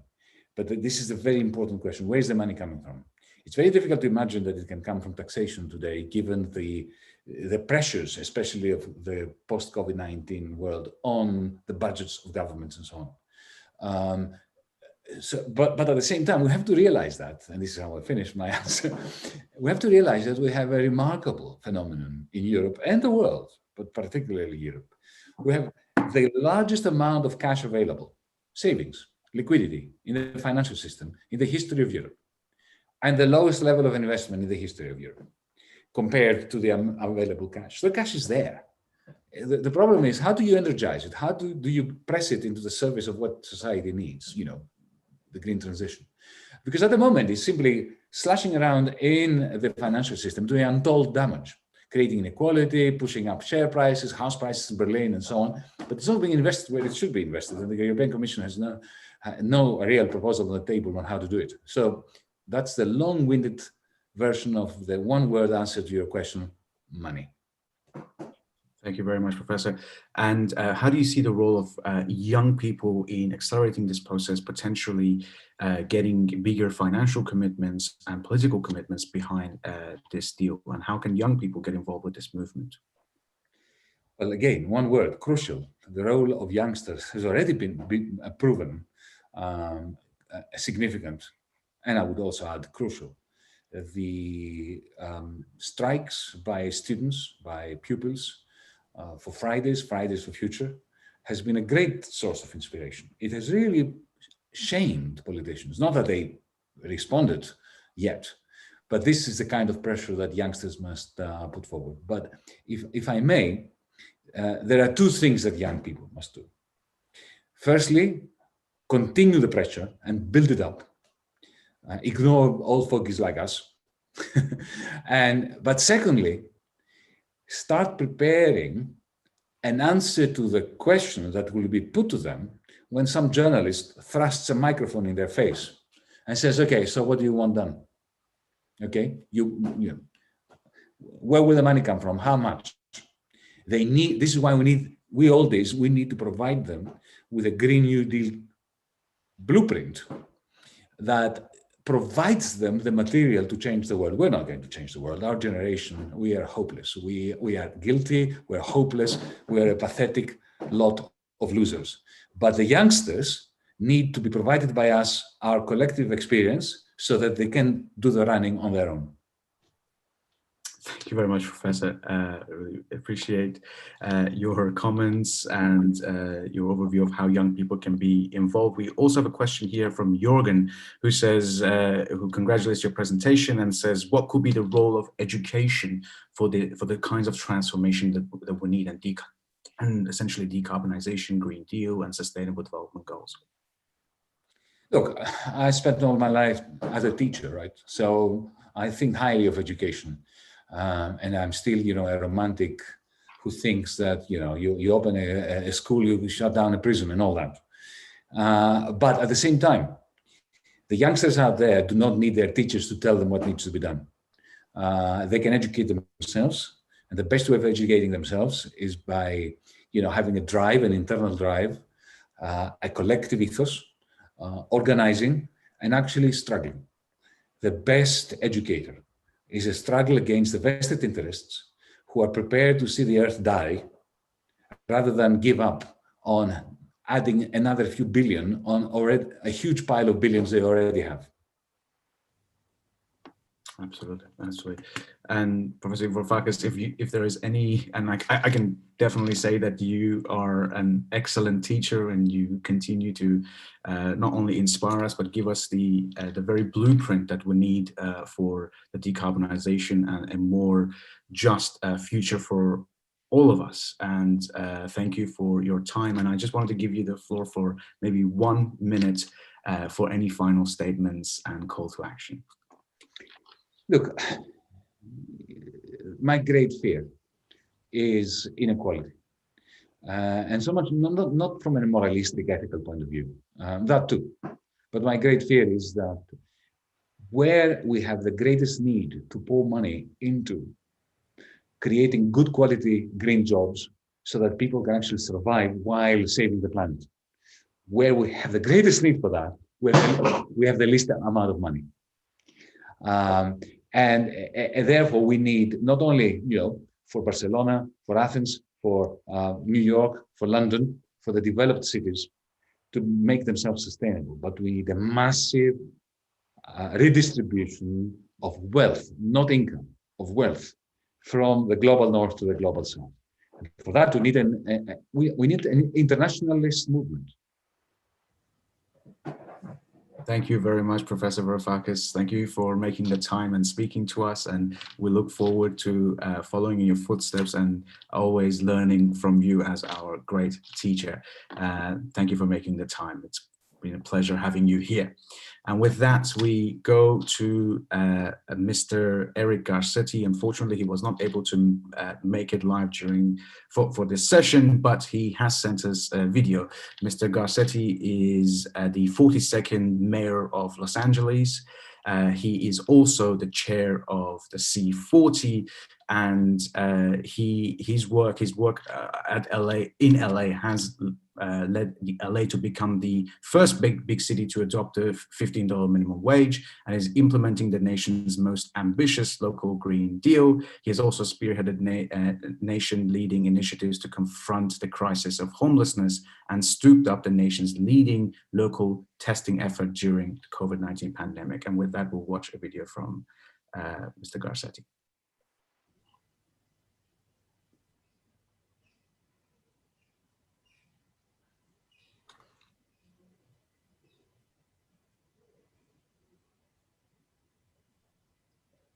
I believe there's no sound.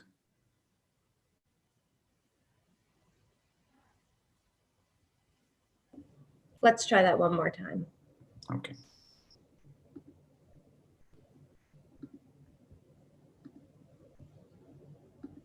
Vatican Youth. Hi, everyone. I'm Los Angeles Mayor Eric Garcetti, and I'm so grateful to Ban Ki-moon and Professor Jeff Sachs for inviting me to join you today for the Vatican Youth Symposium. Last summer, before the COVID-19 crisis, I had the great privilege of meeting His Holiness Pope Francis at the Vatican. That day will stay with me always as we discussed another crisis, one that began long before this pandemic and that will remain long after: the destructive forces of climate change. We spoke of the wildfires happening in my state, how they were bearing down on neighborhoods. We talked about other places where rising seas were driving families from their homes, a world becoming less livable and a future literally hanging in the balance. We have been blessed in our time with a Pope who has called all people of all faith backgrounds and all walks of life to the task of protecting God's planet. We see that charge embodied in today's conference. Leaders who span generations and who cross disciplines. We are all working towards that most sacred of our obligations, to save our future and to preserve human life. As mayor of America's second largest city and as chair of C40 Cities, a global network of mayors representing a quarter of the world's GDP, I've sought to help to make this the mission of local leaders across our globe. From Los Angeles to London, from Durban to Dakar, C40 cities are on track to cutting our emissions in half by 2030. And this month, we've kicked off a brand new campaign, one of the largest initiatives in this coming year for the climate emergency anywhere in the world, called Cities Race to Zero. We're going to bring 1,000 cities, large and small, together to take bold action to bring the historic Paris Climate Agreement to life and to meet the transformative goals of the global Green New Deal. My friends, this is our duty, to bring our planet back from the brink of climate devastation, a goal we must achieve not just for the next generation, but with the next generation. For in the words of Pope Francis, intergenerational solidarity is not optional, but rather a basic question of justice. In Los Angeles, we've met that call of justice, tapping leaders from our youth climate movement and inviting them to bring their ideas and their energy and their leadership to the table through our Mayor's Youth Council for Climate Action. And now that council will become an international model for cities everywhere, the basis for a brand new Global Mayor's Youth Forum, an unprecedented C40 initiative to place young people's urgent calls for decarbonization at the center of global climate leadership everywhere. There is no problem more pressing, no challenge more urgent, and there is no more time to waste. So thank you from the bottom of my heart, from the City of Angels, for rising to the call and for leading the way. Let's stay focused, let's stay strong, and let's forge forward towards a better world. Enjoy the symposium. We thank Mayor Garcetti and we applaud his efforts with the Mayor's Youth Council. Hopefully it will be there with lots of very progressive young leaders to lead the charge. And of course, we applaud his efforts to get the next generation involved. And with that, I would like to hand over to my colleague, Kayla Colliard, who is the coordinator of this symposium, and she will take us to the Q&A session. Kayla, you have the floor. Thanks, Sam. Our next speaker couldn't have been introduced any more perfectly by Yannis and Mayor Garcetti. Alexandra Villasenor is a 15-year-old climate activist from the USA and the founder of Earth Uprising. Alexandra began her own solo weekly school strike for climate in front of the UN in 2018, and she has continued her activism along Greta Thunberg and 14 other children from around the world. She had filed an international complaint with the UN Committee on Rights of the Child, alleging that the largest polluting nations on the planet are violating the human rights of children everywhere. Alexandra will continue her activism until she sees efficient action on climate change.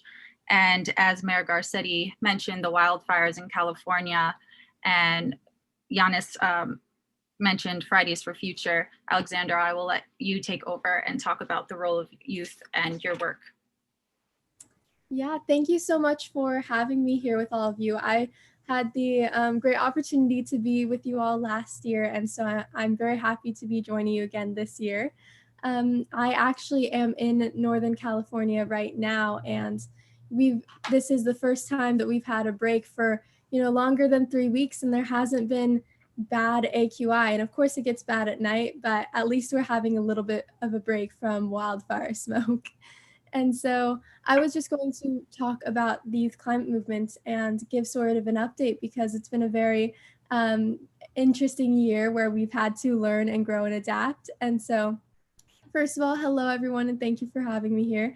My name is Alexandra Villasenor, and I'm a 15-year-old climate activist and one of the leaders of the youth climate movement here in the United States.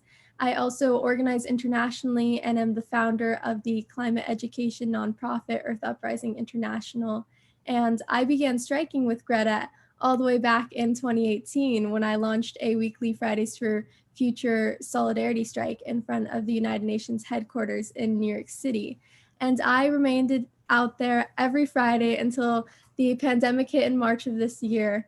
And so while we are mostly inside now here in the United States due to our ineffective COVID response, we are still organizing both online and for some small socially distanced events we've actually held in person. And so first, I want to talk about our most recent day of global climate action, which occurred on September 25th, only a few months ago, where youth in over 3,500 cities and towns in over 154 countries came out to protest global inaction on the climate crisis. And so I'm exceptionally proud of our movement, where we ensured people remain socially distanced and safe if they organized in person.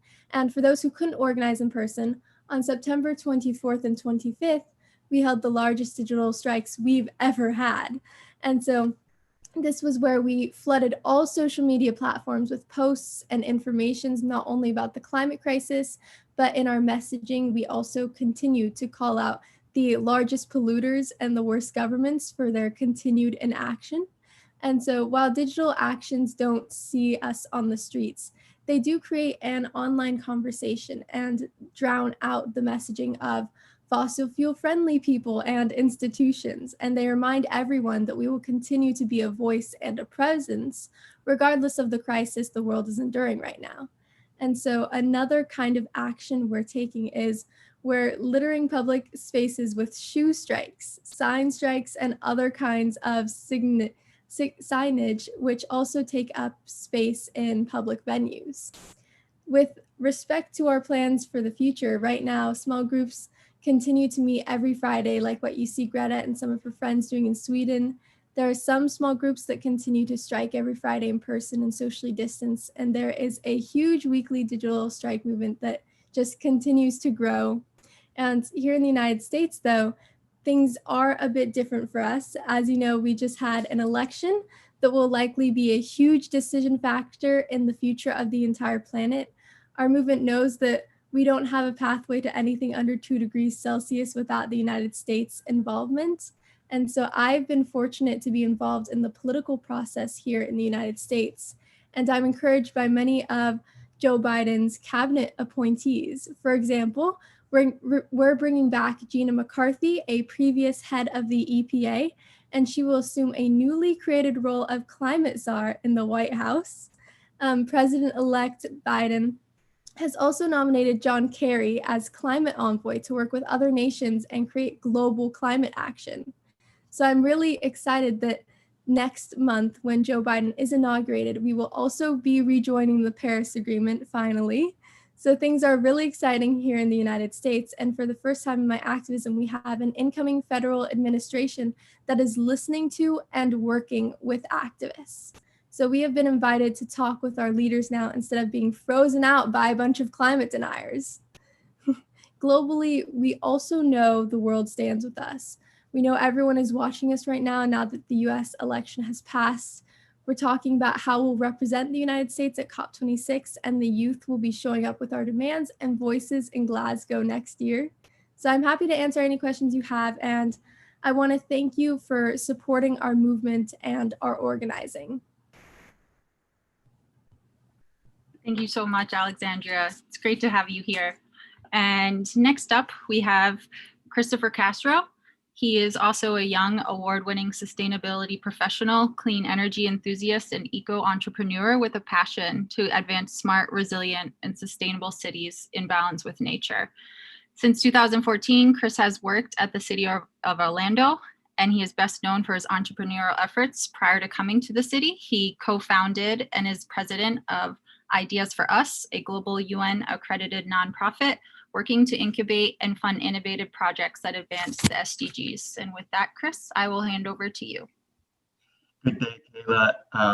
My fellow panelists and our esteemed VYS delegates, it is such a privilege to be here with you. And let me start by sharing my gratitude to the SDSN team and Pontifical Academy of Sciences, Monsignor, Gabriela, Sam, and others for the invitation to join this assembly again for a second year, albeit this time in not in the beautiful Vatican City, but from my home here in Orlando, Florida. For those who I haven't met, my name is Chris Castro, and over the last 15 years, I've devoted my studies, my professional career, and the rest of my life to implementing practical strategies in cities and communities that are working to advance the SDGs, tackle the climate change crisis, and help to find balance and harmony between people and nature.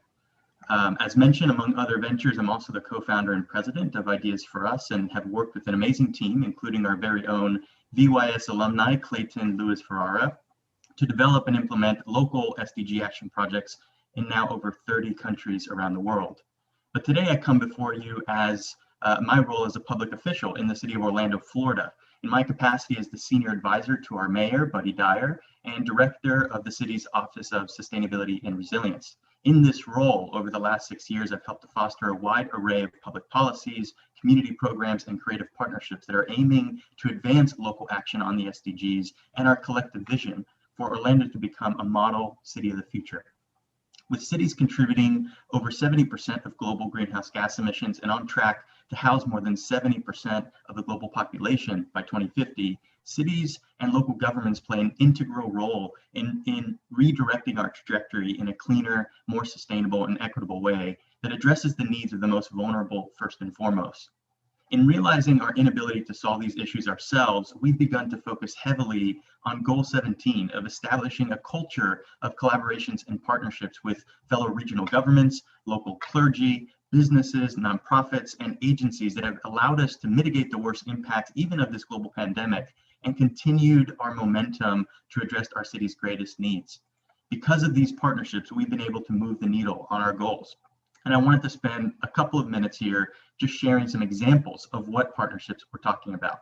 To address the immediate need due to the pandemic, we've worked closely with our community-based organizations such as United Way, Giving Hope Orlando, and the Coalition for the Homeless to prioritize vulnerable communities and address the immediate economic and unemployment issues that have led to the inability of paying medical bills and utility bills. As such, we've offered more than $12 million to cover these unpaid bills for those in most hardship, and with our county deploying more than $230 million in direct financial aid to support residents, nonprofits, and businesses alike. With our hometown university, the University of Central Florida, we've established a robust Center of Excellence for the SDGs, known as GEO, the Global Economic and Environmental Opportunity. This effort is led by former Congressman and UNWTO Chief Judge Jim Backus, not to mention a board member of the SDSN USA network. This group, GEO, is made up of faculty, staff, and community leaders that have been working together even during this pandemic to organize support and tools for communities in need. In partnership with our place-based foundation, known as the Central Florida Foundation, we've helped to launch a new effort called Thrive Central Florida, a framework to localize and implement the SDGs through 5 impact funds focused on essentially areas such as healthcare, economic stability, livability, and others. In partnership with our Regional Planning Council, we've started to formalize and joined over 35 governments in Central Florida and academic partners around a regional resilience collaborative, what we call the R2C. This is using the framework of the SDGs to help us address local vulnerabilities and risks and begin working together on policy and program solutions at the regional government level to move us in a more resilient direction. In partnership with local women-owned solar contractors, 15 light years, we've started to move our own city facilities to 100% renewables by 2030. This year alone, we've added rooftop solar to 6 fire stations to provide off-grid abilities to sustain these critical functions in times of a disaster or a grid outage. And soon, our next steps are to do that for our neighborhood centers and emergency operations center. With our business chamber, the Orlando Economic Partnership, we started to create a new green building tax rebate program to encourage new development post-COVID to build healthier and greener buildings, such as the internationally renowned LEED certification. By using these tax incentives, we're helping to provide a rebate of up to 100% of the first year's property taxes as a way to help them achieve higher levels of performance for energy and water efficiency, indoor environmental quality, green stormwater infrastructure, and more. And a couple more. In partnership with our transit authority Lynx, our hometown utility OUC, we've brought forward 14 electric buses to convert our downtown bus rapid transit to zero emission service. This commitment is to move 100% of our city fleet and public buses to electric and alternative fuel by 2030. And lastly, OUC, our hometown electric and water utility, recently published a very important integrated resources plan, a long-range plan that made significant commitments in alignment with the city's climate targets and sustainability, including achieving net zero carbon by 2050, with intermediate CO2 reduction targets of 50% by 2030 and 75% by 2040. We've committed to early retirement of our coal plants at the latest by 2027, and essentially retiring those plants at least 20 years early. And lastly, a commitment to really ramp up renewable energy, energy storage, energy efficiency, and electric vehicles to help us meet this reality. These are just a few examples of how partnerships for the goals have taken a new light and have allowed us to continue our progress moving forward this year. And I'm happy to share that all of these will be highlighted in our upcoming voluntary local review of the SDGs to be published in the first quarter of 2021. So we're excited to be another city joining hundreds around the world committing to that VLR process. I did want to just leave you all with one last point, and that is that as our cities look post-COVID, it is important that we position ourselves to advance a green and equitable recovery that uses the SDGs as a unifying framework for revival. This would mean aiming for our work to center Black, Indigenous, and peoples of color who have often been marginalized and not provided with equal opportunity. It means focusing on creating green jobs that will work to decarbonize our energy and transportation system and make our infrastructure more efficient and resilient. It means protecting public transportation to reduce vehicle miles traveled and provide access for essential workers. This means giving public spaces back to people and nature through nature-based solutions, and ensuring that we provide a fundamental public service such as clean water, healthy food, sanitation, and affordable housing for all. With the support of the federal administration, we're excited for what the future holds, and I'll yield back. Thank you so much, Kayla. Yeah, of course. Thank you. I really, anybody who wants to hear more about Chris's work, definitely follow him on Facebook. He's always posting really great photos and updates, and I look forward to reading the voluntary review as well. Thanks so much.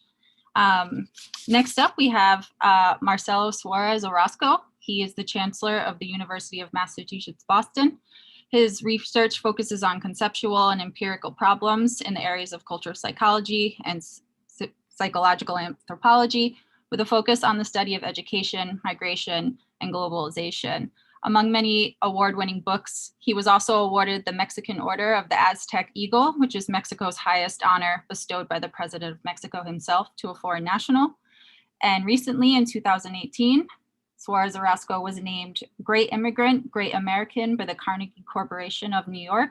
And in 2019, Pope Francis himself appointed him to the Executive Council of the Pontifical Academy of Social Sciences. So Professor Orozco.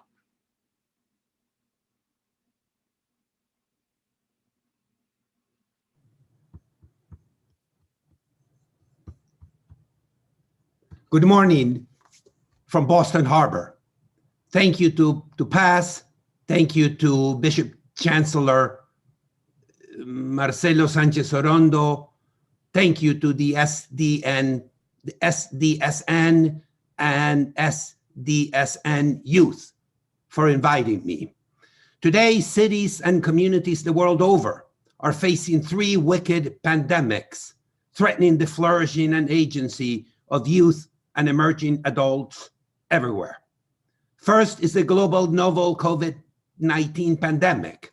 Second is the not so novel, indeed centuries-old pandemic of racism, xenophobia, and racialized inequality, threatening now the practice of democratic citizenship in so many nations around the world.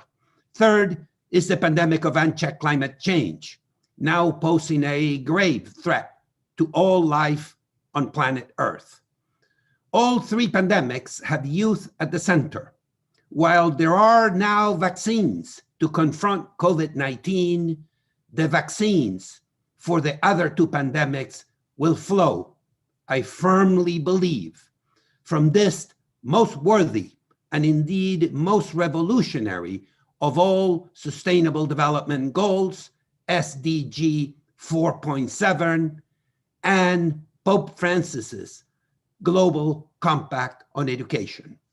Together, these initiatives endeavoring to ensure all learners, all citizens, all lifelong learners acquire the knowledge, the sensibilities, the skills needed to promote sustainable development, a sustainable humanity, and offer esperanza, as the Holy Father, Pope Francis, noted yesterday.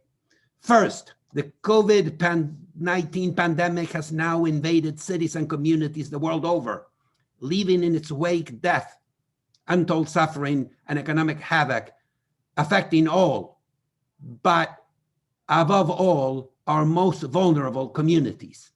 We must confront with eyes wide open the enormous pain and suffering, the grave educational and mental health sequela the pandemic has brought to youth and emerging adults the world over. As the Holy Father noted yesterday, cientos de millones de niños se han quedado atrás en las oportunidades de desarrollo social y cognitivo. Indeed, the Holy Father is right. The most up-to-date global data suggests that the pandemic's devastation has intensified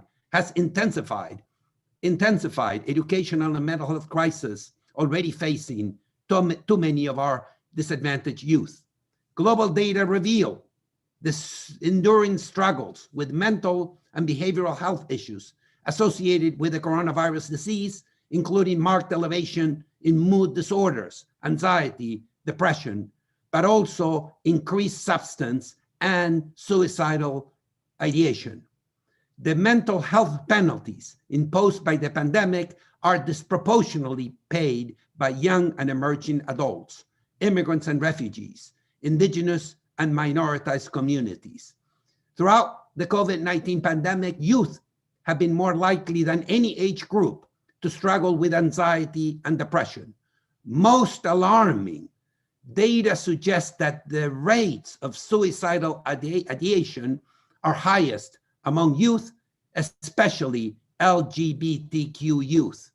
In September 2020, reliable data report that over half of young people in the United States reported having thoughts of suicide or self-harm nearly every day during the previous 2 weeks. Therefore, in the spirit of Pope Francis's Global Compact on Education and SDG 4.7, cities and communities must now make mental health services via education as well as other institutional vehicles and settings a numero uno urgent priority. By taking them from schools, the pandemic has robbed youth and emerging adults of significant socio-emotional supports at great costs to them. Today, more than ever, nurturing socio-emotional learning, including, in the wise words of Pope Francis, patient listening, I'm quoting now, patient listening, constructive dialogue, and better mutual understanding is indeed urgent. But racism, xenophobia, and anti-Blackness now is a health crisis the world over, especially in the high-income countries in the world. As the Holy Father taught us yesterday, quote, debemos actuar con esperanza para que los impulsos de odio, divisiones e ignorancia puedan ser superados a través de una nueva buena onda, digamos así, una nueva buena onda de oportunidades educativas basadas en la justicia social y en el amor mutuo. End of quote. Cities, municipalities, and communities are now acting and enacting anti-racist, anti-xenophobic practices with clear objectives and transparent goals. Racism, xenophobia, hatred stand in complete opposition to a civilization and to the elemental requirements for the practice of democratic citizenship. The third pandemic is the pandemic we know well, unchecked climate change. A year ago, in the largest ever youth demonstrations in history, young people took to the streets by the millions to articulate in hundreds of different languages and in cities, big and small, on every continent on earth, sending the world a powerful message. We must act on climate change now. They're right. Climate change has already morphed into climate disruption, bringing with it extreme weather events the world over. Young people are struggling to make sense of the planet's finality. While all youth come to contemplate the mortality of their parents and loved ones, eventually their own mortality, the mortality of the planet is not easily grasped. In their collective cry, they're articulating the existential terror of planetary death. Thank you so much. Thank you so much. That really coincides with what Monsignor said yesterday about, making sure you're happy and making sure, we love each other and the earth. So I think that was a nice connection there. Thank you so much. Our last speaker is Eli Kalab. He is the Deputy Project Lead of the Local Pathways Fellowship for SDSN Youth. He is currently a graduate student at Sciences Po A at the Institute of Political Science Studies in France. He is a co-assistant to the Director of Research for the All sur la Site blog of Sciences Po. And he has assisted various ministries in organizing large-scale conferences and has served as the representative liaison officer for the UN Youth Australia. And with that, Eli, you may present your work. Thank you, Kayla, for the introduction, and it's a pleasure for me to be closing this session after the amazing speakers of today. I would like to share my screen with you for a short presentation. So I'd like to ask if you all can see my screen. Kayla? Yes, I can see it. Okay, that's good. Right, good morning, good afternoon, and good evening. Almost half of the global population lives in cities, and this share is expected to rise to 60% by 2050. Well, we can spend the whole session citing different urban issues and its consequences. But here I am, Eli Kalla, Deputy Project Lead of the Local Pathways Fellowship Program run by SDSN Youth. I can assure you that there's a program in which youth urbanists worldwide work collectively to find practical solutions to urban problems in their cities. And this program is called the Local Pathway Fellowship Program. The Local Pathways Fellowship Program seeks to provide young leaders with the tools, a platform, and a guiding framework for action and to connect them with leading urban development experts and practitioners. So the training program is organized around monthly themes. So each month activities have been designed to guide fellows through crucial steps of conducting not just in-depth research, but also project design. To foster ownership and to also contextualize the learning and the exploration process, each fellow should pick one issue pertinent to their city and an area of interest and connect it to one of the indicators of SDG 11. So they channel what they have learned towards creating what we call a concept note, which will outline an intervention or a type of initiative to address fellows' chosen challenges. Actions speak louder than words. So therefore, the fellowship encourages fellows to implement the project they have designed, or at least to pilot test them. So over the course of the program, the fellowship has had fellows implement various projects around the world. Some of the fellows include the Local Pathway Fellow of the 2008 cohort, Umash Balwani, in which his startup policy project was approved by the State's Cabinet of Ministers in 2018.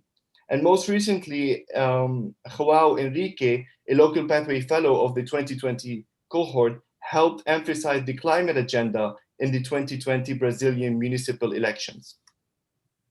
Now let's get a bit to the numbers. So we have 3 cohorts of fellows so far. The 2021 cohort will officially start in February 2021, so it's very near. And last year, we have received more than 2,000 applications, and only 140 applicants were selected, so it's quite competitive. Our fellows attended last year more than 8 webinars with experts in the field.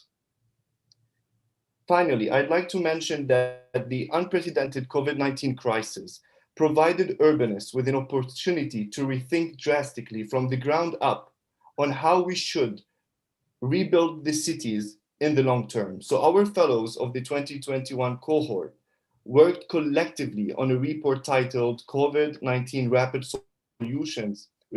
Response Solutions for Cities. So this report's uniqueness resides in the combination of its international and local nature, which you can find this uniqueness in the type of solutions proposed by the fellows themselves. You can have access to the report now by accessing our Twitter account. So it's now, if you'd like to access it, it's live. Through this report, the Local Pathway Fellows have proved that they understand the importance of urban prompt response in crisis time and their ability to conceive a better world than the one we had. To conclude, what's our plan for next year? For next year, our plan is to expand our capacity, including our circle of partnerships and our webinar qualities. We are officially launching a mentorship program to strengthen networking and to also foster exchange between previous and current fellows and various other partners in the field. What started as a small initiative in 2018 has grown into one of the most prominent youth networks of urban change makers, working towards making SDG 11 a reality. On that note, for too many years of making cities around the world inclusive, safe, resilient, and thoroughly sustainable through localization. Please feel free to reach out for more information. Thank you. Thank you so much. I personally loved reading the COVID report that you and your team put out. So I encourage everybody here to read it. And if you can drop it in the chat, I think that would be great. So everybody has it for themselves. So now, thank you, panelists. We're going to move to the Q&A. Please keep your responses to 1 minute so we can try to answer as many as possible. Alexandria, I have a question from Amy. Her question is, green activism is very good, but as everything is turning around industrialization, isn't it better to change the way of our industrialization to reduce greenhouse gas emissions and fight against climate change? Yes, I mean, definitely. And that's one of the things that we push for a lot in the youth climate movement. I think that one doesn't have to come at the expense of others. I think that both happen in the same area. So in the youth climate movement, what we push for a lot is systematic change. And so we realize that our global greenhouse gas emissions, 71% come from 100 companies all around the world. And so that's why we need to push for systematic change. And that's why we haven't put the sole focus as well on individual actions, because it's important that, of course, people stay aware of their personal carbon footprint. But then it's also important to realize that when it comes to individual actions, we all need to take the individual action of coming together and joining movements and making our voices heard. And so also the fossil fuel narrative, the fossil fuel industry was the one that created the narrative around individual actions. And so it's important that we have that focus on systematic change in order to get the climate action that we need. Thank you so much. Our next question comes from Ivan to you, Yanis, and he asks, what is your opinion about the Global Pact of Environment, which is being discussed in the General Assembly of the UN? Can we say it is a global Green New Deal? Unfortunately, no. It's a good thing that it's being discussed, but a global Green New Deal has to answer very specific questions. How much? And in my estimation, we need 10 trillion a year, US dollars. And where is it coming from? Our discussion here, for instance, is wonderful, and it's very important. We need to empower people, right? Similarly, the discussion of the UN, but it's not enough. We need to create the popular movement, including in the UN, but not just in the UN, that is going to force our governments to create the public financial instruments that will channel $10 trillion at least every year to the green transition, especially in the context also of the transfer of wealth from the global north to the global south. So let's not, fall in love with our own activism and think that just because we're having wonderful conversations and similar conversations are happening in the UN that we've succeeded. No, let's celebrate when we start putting $10 trillion every year into the green transition. Thank you so much. And our last question is from John E. and is directed at all of the panelists. So I will let whoever wants to vie for the answer first. With the increasing popularity of the SDGs, there's an increase in political opposition for their implementation. What are some examples of nonpartisan policies at the municipal level that have been successfully implemented or that we should strive to implement related to the SDGs and 2030 agenda? Well, let me, if I may,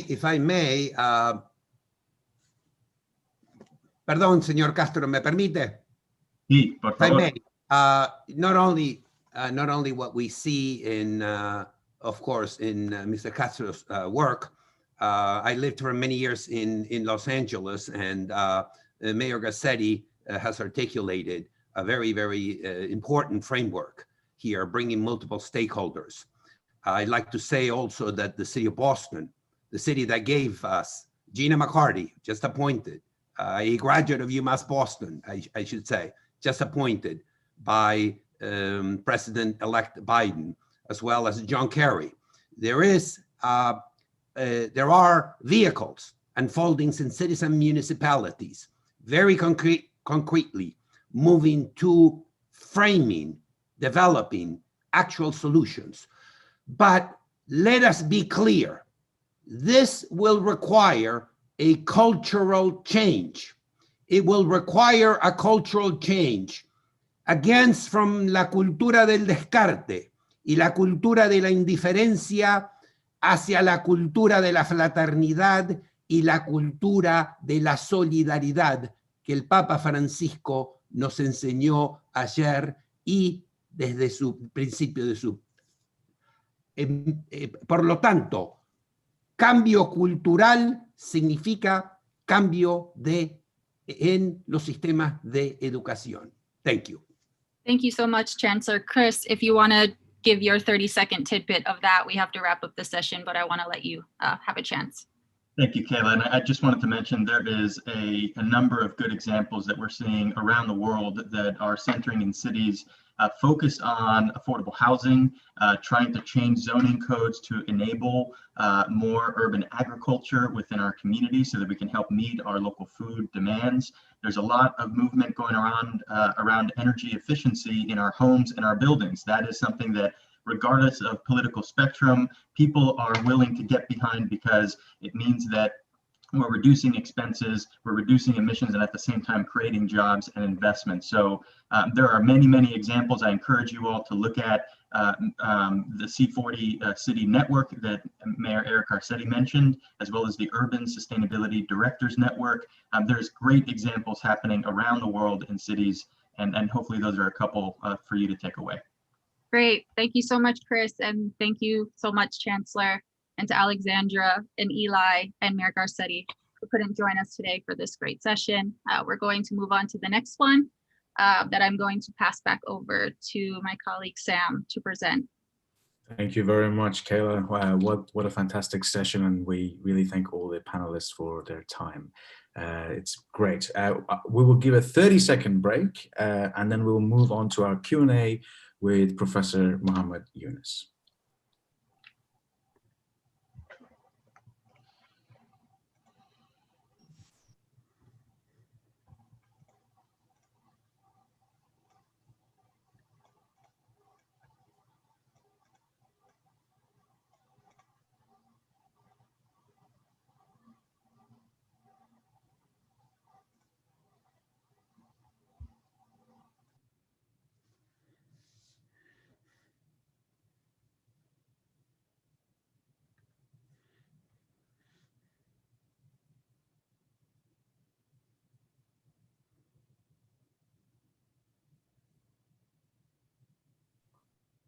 Okay, great. Welcome to session 6 on innovation, entrepreneurship, and technologies. This session will discuss the role of entrepreneurship and innovation for the Sustainable Development Goals and the pressing need for technologies to continue to adapt to work alongside sustainable development solutions.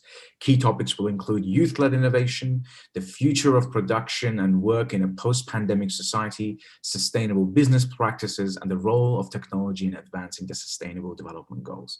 This session will also include the launch of the 2020 Youth Solutions Report. We have 6 wonderful speakers, Professor Muhammad Yunus, the Nobel Peace Prize laureate and the founder of the Grameen Bank, Ms. Mara Bravo, Ms. Rachel Jarosh, Mr. John Mary Kavuma, and finally, Mr. Stuart Davis. At first, we will have a discussion with Professor Muhammad Yunus, followed by a number of questions, and then we'll move on to our panelists. So with that, let me introduce Professor Yunus. Professor Yunus is the father of both social business and microcredit. He's the founder of the Grameen Bank and of more than 50 other companies in Bangladesh. For his constant innovative and enterprise, the Fortune magazine named Professor Yunus in 2012 as one of the greatest entrepreneurs of our time.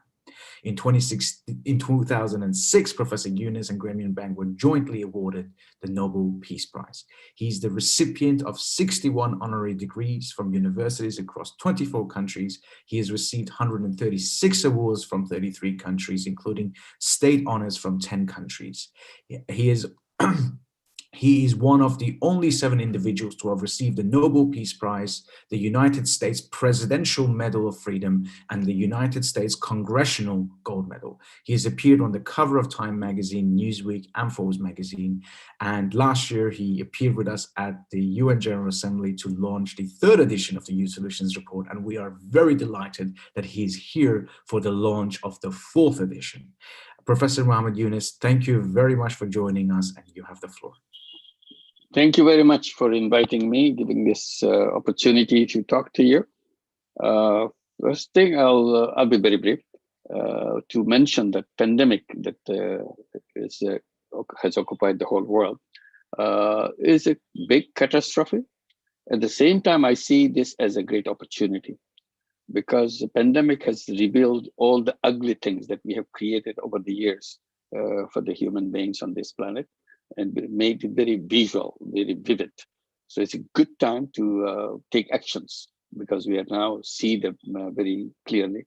The economic machine has stopped, so that makes us very easy to see which direction we should go next time when we want to restart the engine. Where should we go? The one that I try to explain and to draw your attention, that of course is innovation, is technology, is entrepreneurship, which created this world. This is the essence of the entire creation of this world.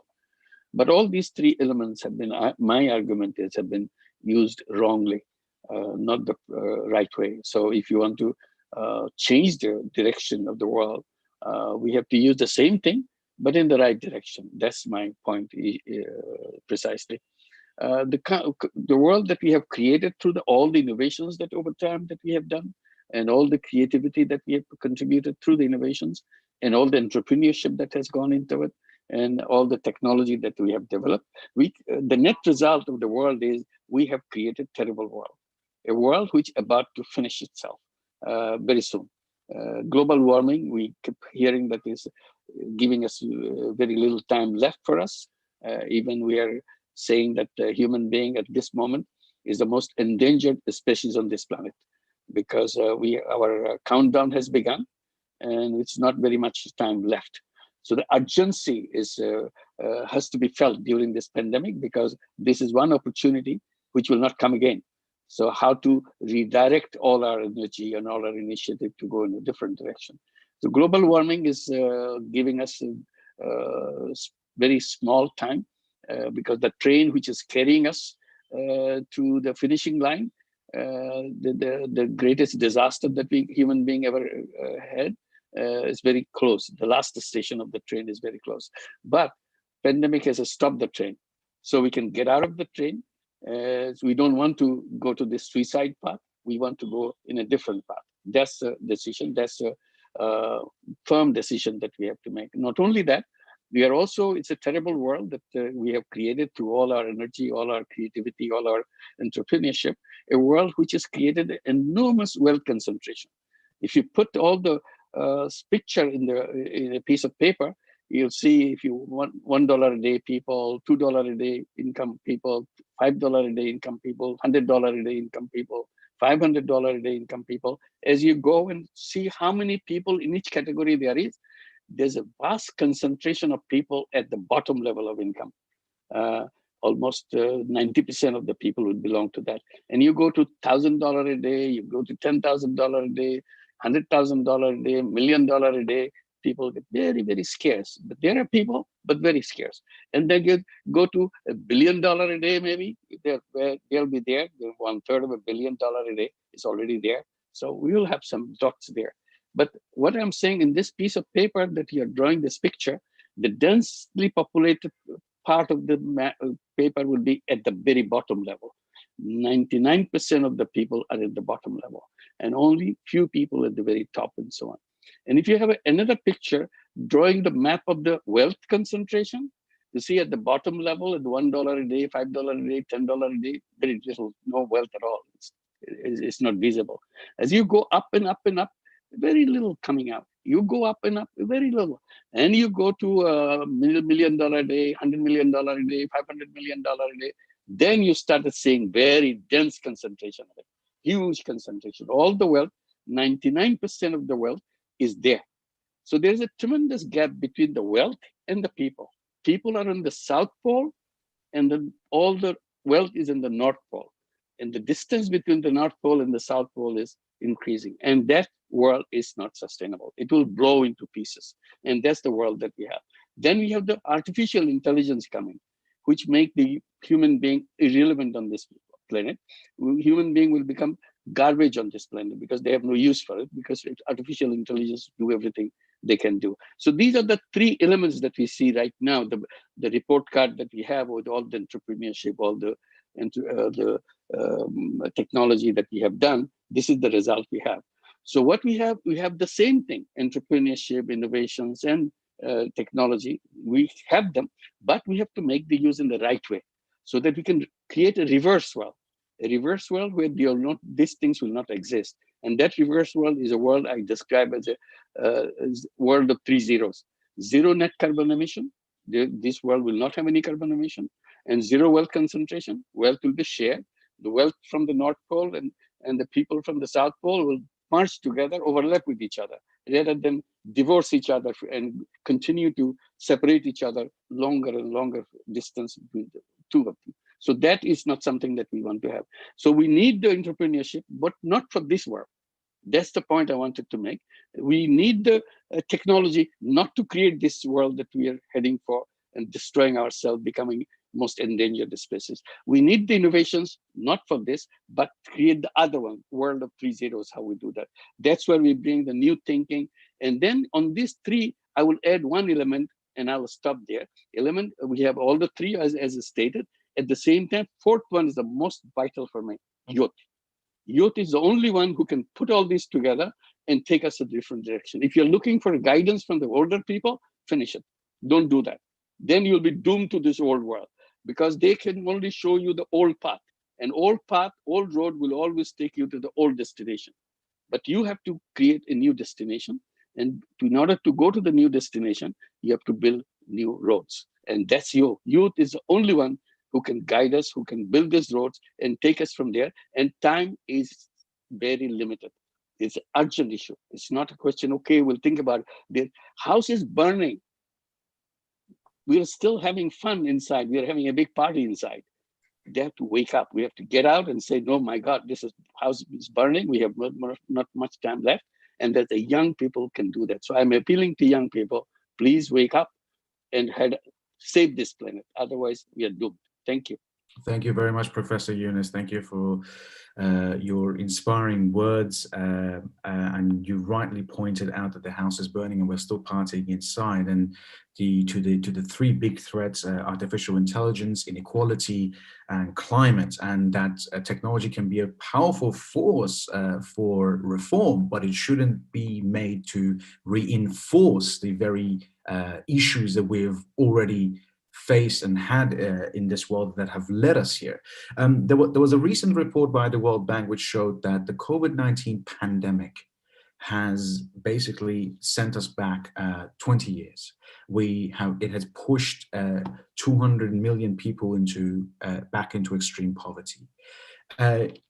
What can we do to avoid such shocks and problems in the future? And what can be done to try and accelerate the process of bringing people back out of poverty again and enabling and empowering them to come back out of poverty? Yeah, two things quickly. I don't talk about inequality. When you compare a horse with a cow, then you can say inequality. One is big, one is small. When you compare an ant with an elephant, you don't talk about inequality. It's a completely different species. As I said, all the wealth of the world, please challenge me if you want to do that. All the wealth of the world is up in the North Pole, in the control of only few people. All the people of the world is in the South Pole. So I'm not talking about the inequality here. It's a complete divorce from each other. So and then that distance is widening every day because of the system that we built. And you check it out, whether even in the corona, you said people have lost and they pushed it down the poverty line, World Bank report and so on.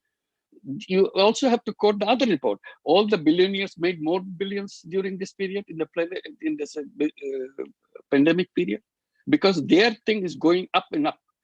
And all the people here, you're worrying about people who cross the poverty line. All the people in the world is around that line. Why should there be people on that line in this day and age? It should be way above those poverty line. Why do we have people $1 a day people? Why do we have $2 a day people? Why can't they all be $100 a day people?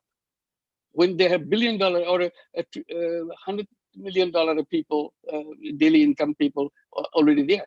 So what is wrong? What is the system that we built? We were so proud of that. We create a system where we pushed all the people close to the poverty line. Only it's a difference of $1 to $10, $1 to $20, $1 to $100. That's about it. We're not talking about $1 million or $1 billion. So that's what I'm saying. This is something. And all the things we do, why it happened, as I said, we have the wrong use of the technology, because all is driven for profit making, profit maximization. We have interpreted human being as someone driven by self-interest. That's our economics.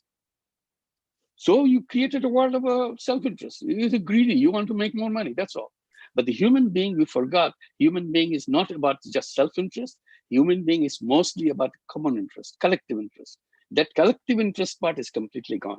So we created the idea that if you have a business to maximize profit, you have to now create to go the other way. You have to create a business not to make money. See, if you are maximizing profit, you have to now have a zero personal profit. And that's what we call social business. Social business is a non-dividend company to solve human problems. If we all adopt the social business practices, wealth concentration will disappear, because we are not taking money out of the businesses for ourselves. We are doing it to solve the problem of the world. You say, oh, this is not possible. I said, people give away money every day. Donate it, and you have seen how many donations, how many things, and how many foundations, how many trillions of dollars are in the charity money. I said, if you only translate the charity money into social business investment, the world will be completely changed. So the ways are available, and that's what the young people have to do. They defy the old ideas, change the banking system, which is a vehicle for creating all the wealth concentration, because their policy is the more you have, the more we will give you. That's their policy. If you have nothing, if you have less, we don't come anywhere near you. That's the kind of one-sided institution that we have built. All the institutions are like that. So we have to redesign the institution, redesign the thinking process, and then we gradually move the people from near about the poverty line to higher and higher, and we will bring all the bunched up wealth coming down so that they get closer and closer. Someday, hopefully soon, will converge with each other. People and wealth live together, not separately. That's the whole issue. Thank you very much, Professor. And there are multiple Oxfam reports which show that the wealthiest 20 or so individuals own as much wealth as the poorest half of the planet, the poorest 3.7. Can you imagine that? Can you imagine that? Can the world, we would just read it and walk away. It means something to us. This is the world we created together. And we are to be blamed for that. But we are not blaming each other. We are just saying, okay, to people who own half the world. And if I say that 99% of the world is owned by 1% of population of the world, what kind of world this is? Meaning that 99% of the population of the world has to do with only 1% of the wealth of the world. That's not a world that we can survive peacefully. This will fall into pieces. It's a ticking time bomb waiting for explosion, but we don't want to recognize it. As I said, the house is burning and house is ticking, but we don't pay it any attention. So the young people have to argue. We have to figure out, is this description, does this description make sense to them that yes, house is burning? Does it make sense to them that we are going to be extinct? We are the most endangered species on this planet.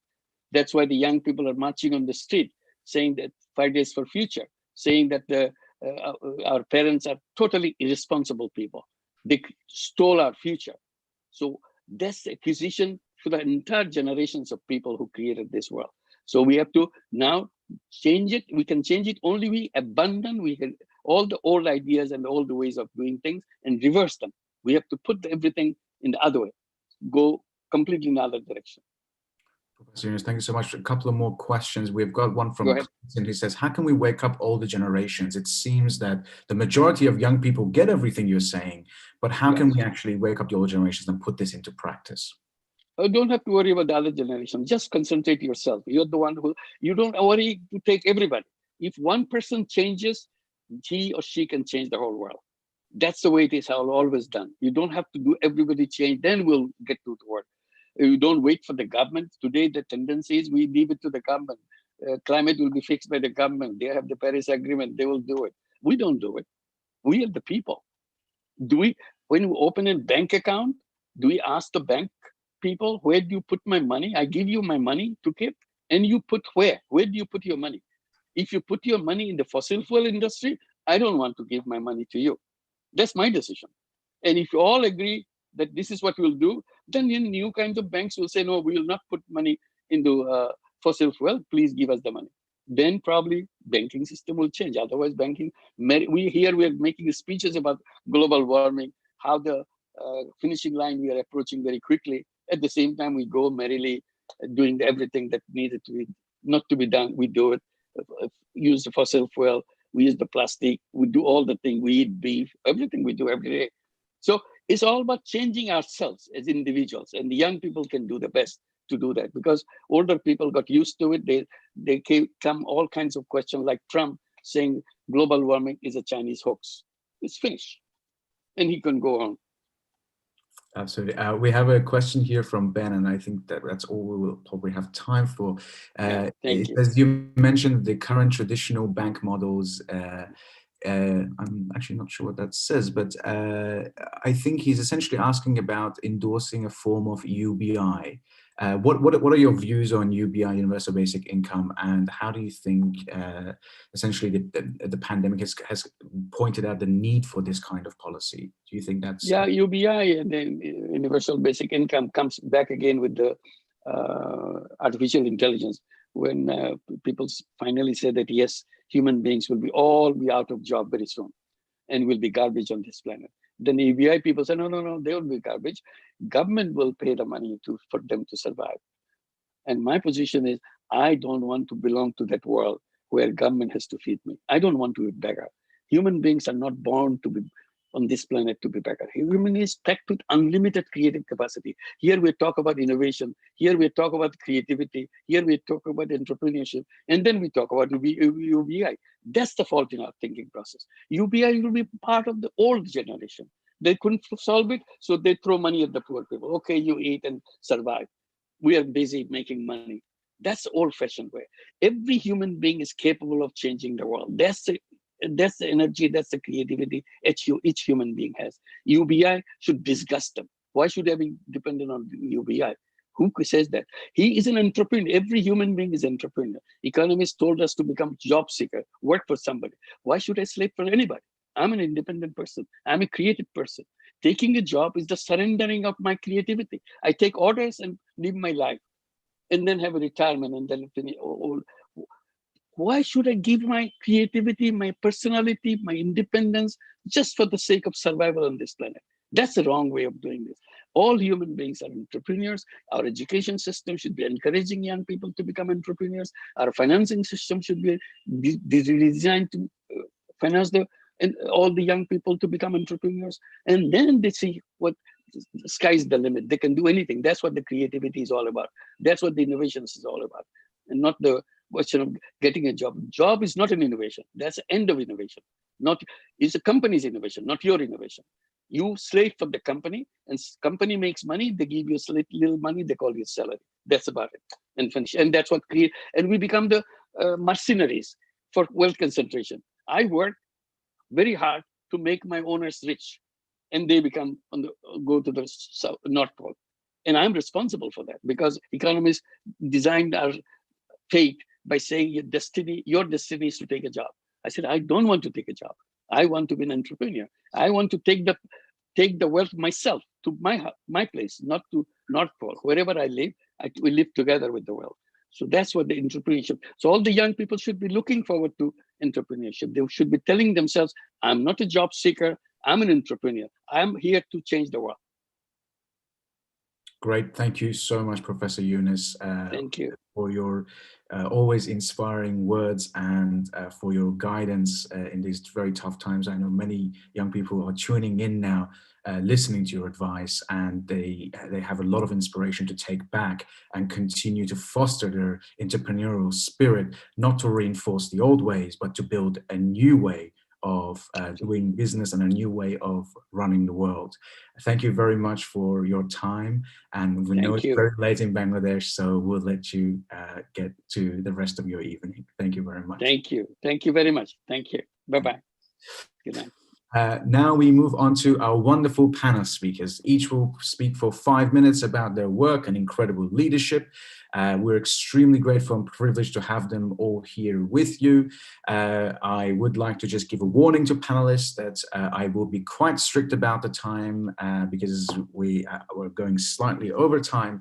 There will be some time for Q&A, so if you miss anything, please come into Q&A. And if I do interrupt you when the time is up, my apologies in advance. So with that, let's go with our first panel speaker, Myra. Myra is the project lead for the Solutions Program of SDSN Youth, where she manages a portfolio of initiatives such as the Youth Solutions Report, the 4th edition of which is going to be launched shortly. She also holds a master's degree in sustainability management from Columbia University and worked at the Permanent Mission of Mexico to the United Nations as an advisor on 2030 agenda. She's passionate about climate change, biodiversity, and environmental degradation. And with that, I would like to invite Myra to the floor. Thank you so much, Sam. Thank you for having me today, and welcome everyone. I would like to start a brief presentation, so I'm going to share my screen.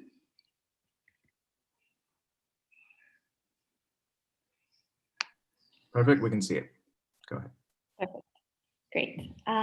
We are delighted to present the 4th edition of the Solutions Report, a compilation of the top 50 solutions worldwide that are fast-tracking the sustainable development goals at the local, regional, and global levels. As Professor Mohammed Yunus said, young people should take over leadership of the world rather than waiting to become, as they describe, the future leaders of the world. They are not the future leaders of the world, they should be the present leaders of the world.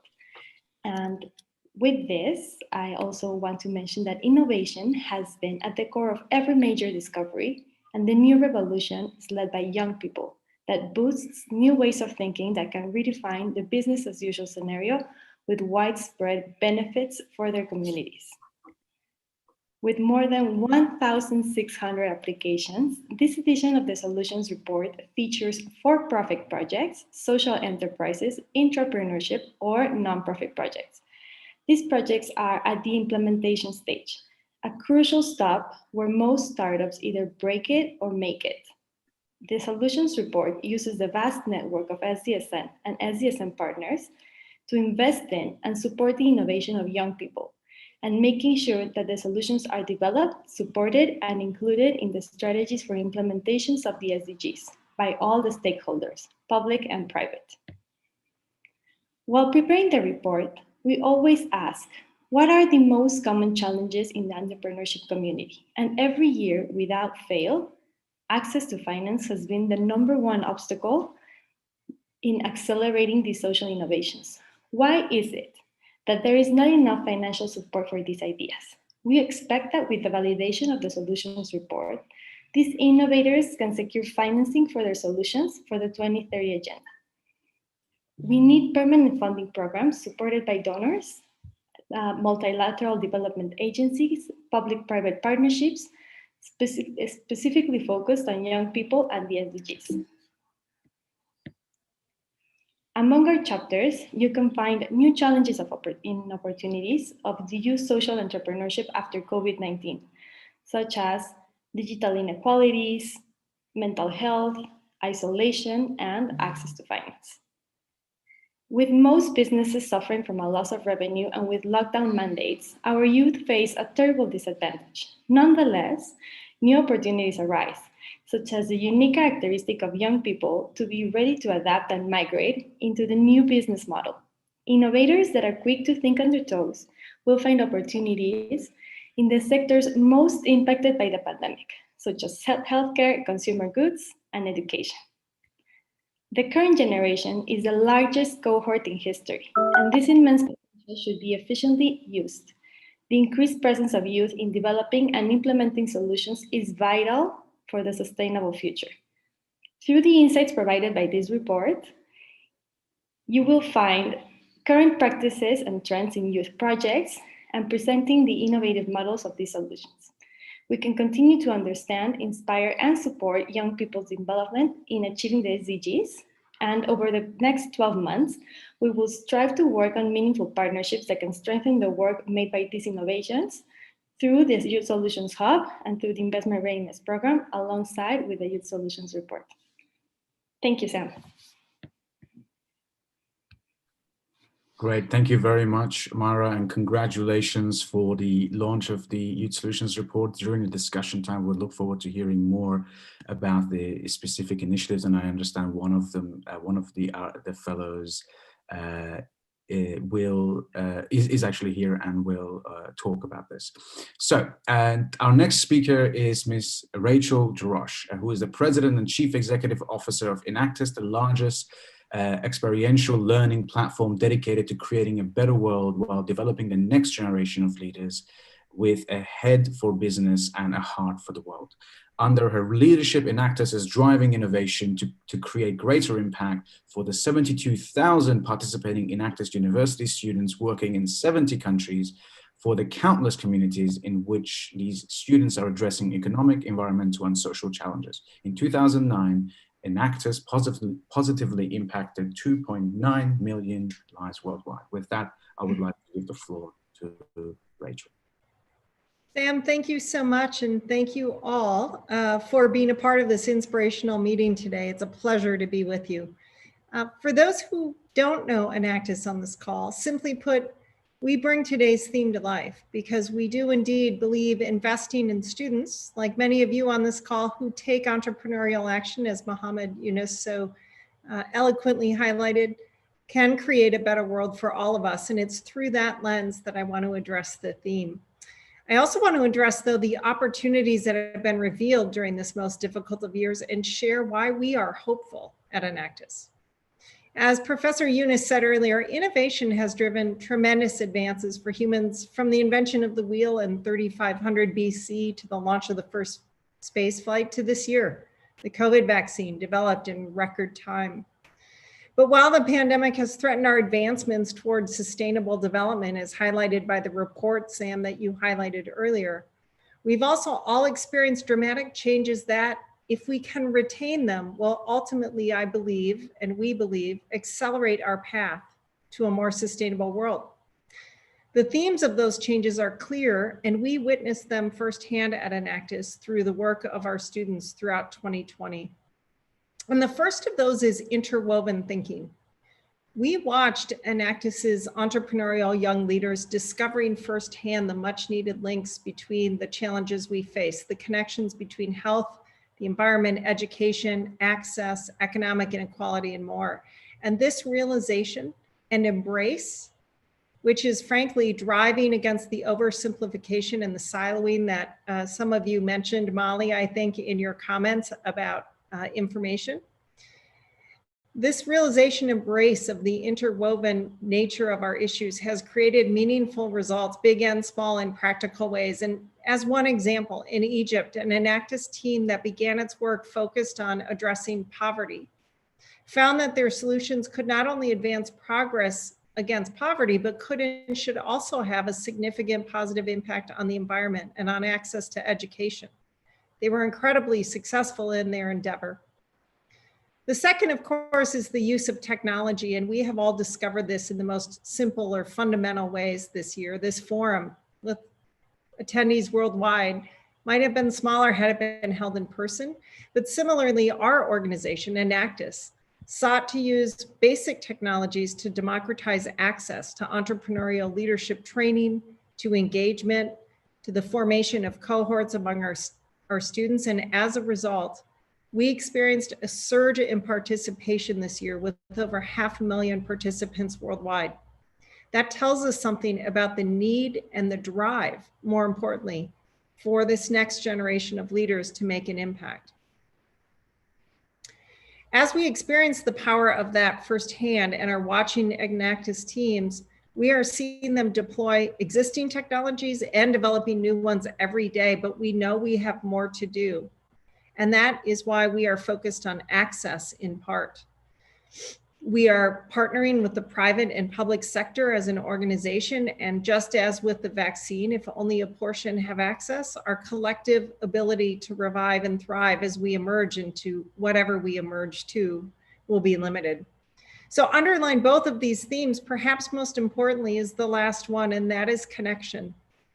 Throughout this year, I found it incredibly ironic that as we were physically distanced and our socioeconomic divides became even more clear, we worked so hard to connect more than ever. At Enactus, we did that with our programming, welcoming, as I said, over 500,000 worldwide, and a testament to our mission.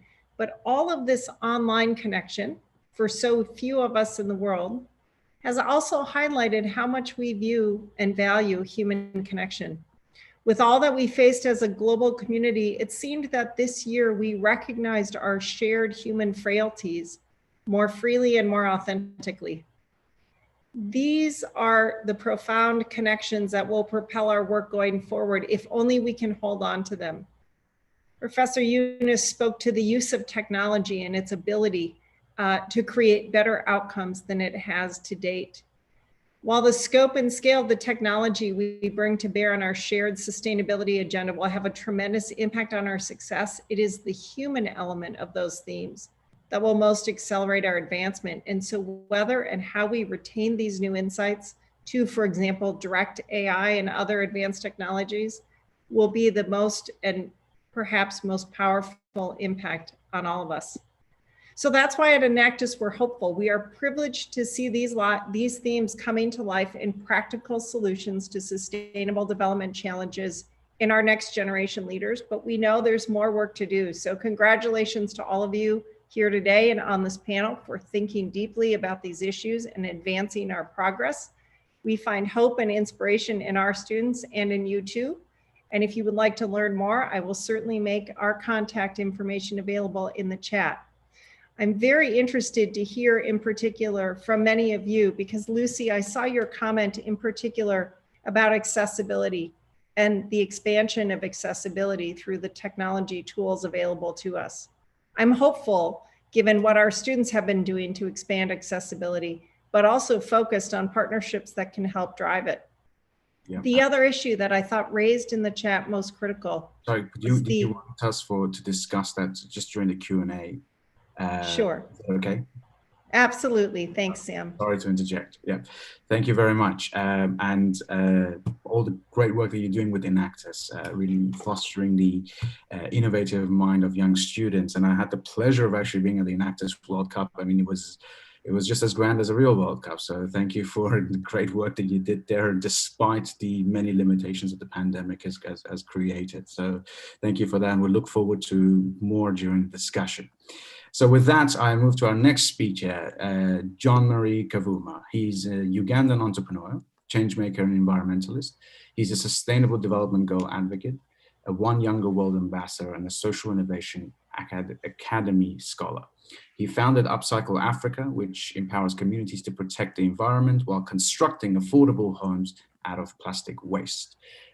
His project has also been selected for the 4th edition of the Youth Solutions Report, and we're very lucky to have him here. John Mary.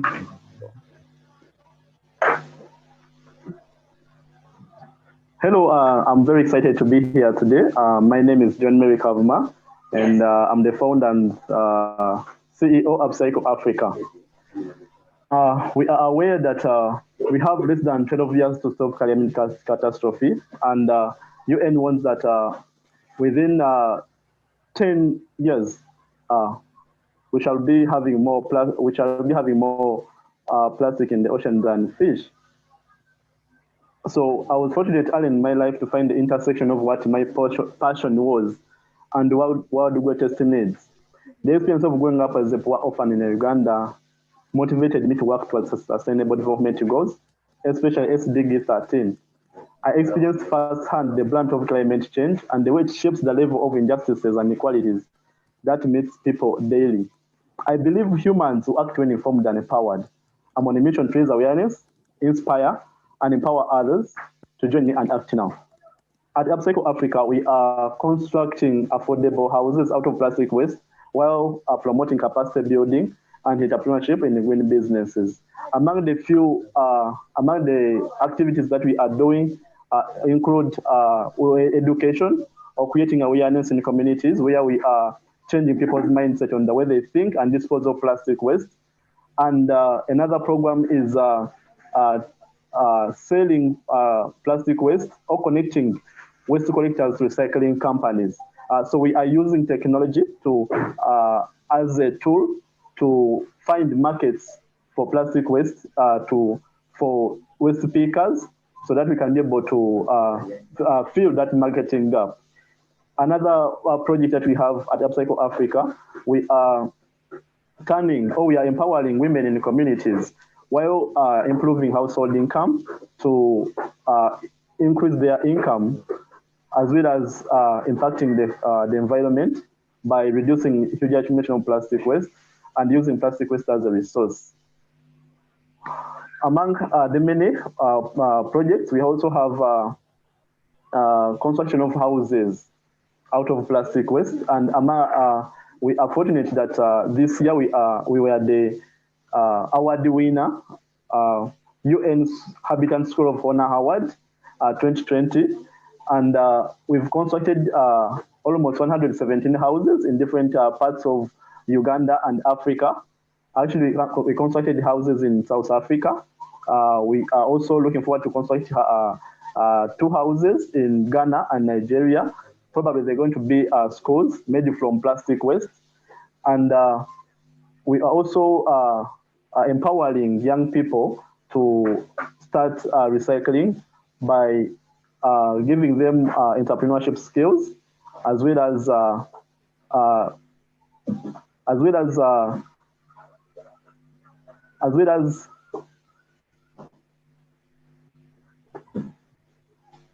hello? Yes, we can hear you. Go ahead, please. Continue. Yes, we are empowering young people, especially in Uganda, those in green business, so that they can be able to make sustainable and durable houses. So we are, personally, I'm very happy that young people around the world are taking on responsibilities to see that we are achieving the goal of environmental sustainability, and their actions actually inspires us all. I believe working towards environmental sustainability and empowering young marginalized groups of people are issues that cause for everyone's intervention. So I believe this is our responsibility and it must be our legacy. Thank you so much. Thank you very much, Jean-Marie, and congratulations again. It's a well-deserved recognition for your wonderful work on the ground and what Professor Yunus was referring to as the entrepreneurial spirit. Thank you very much.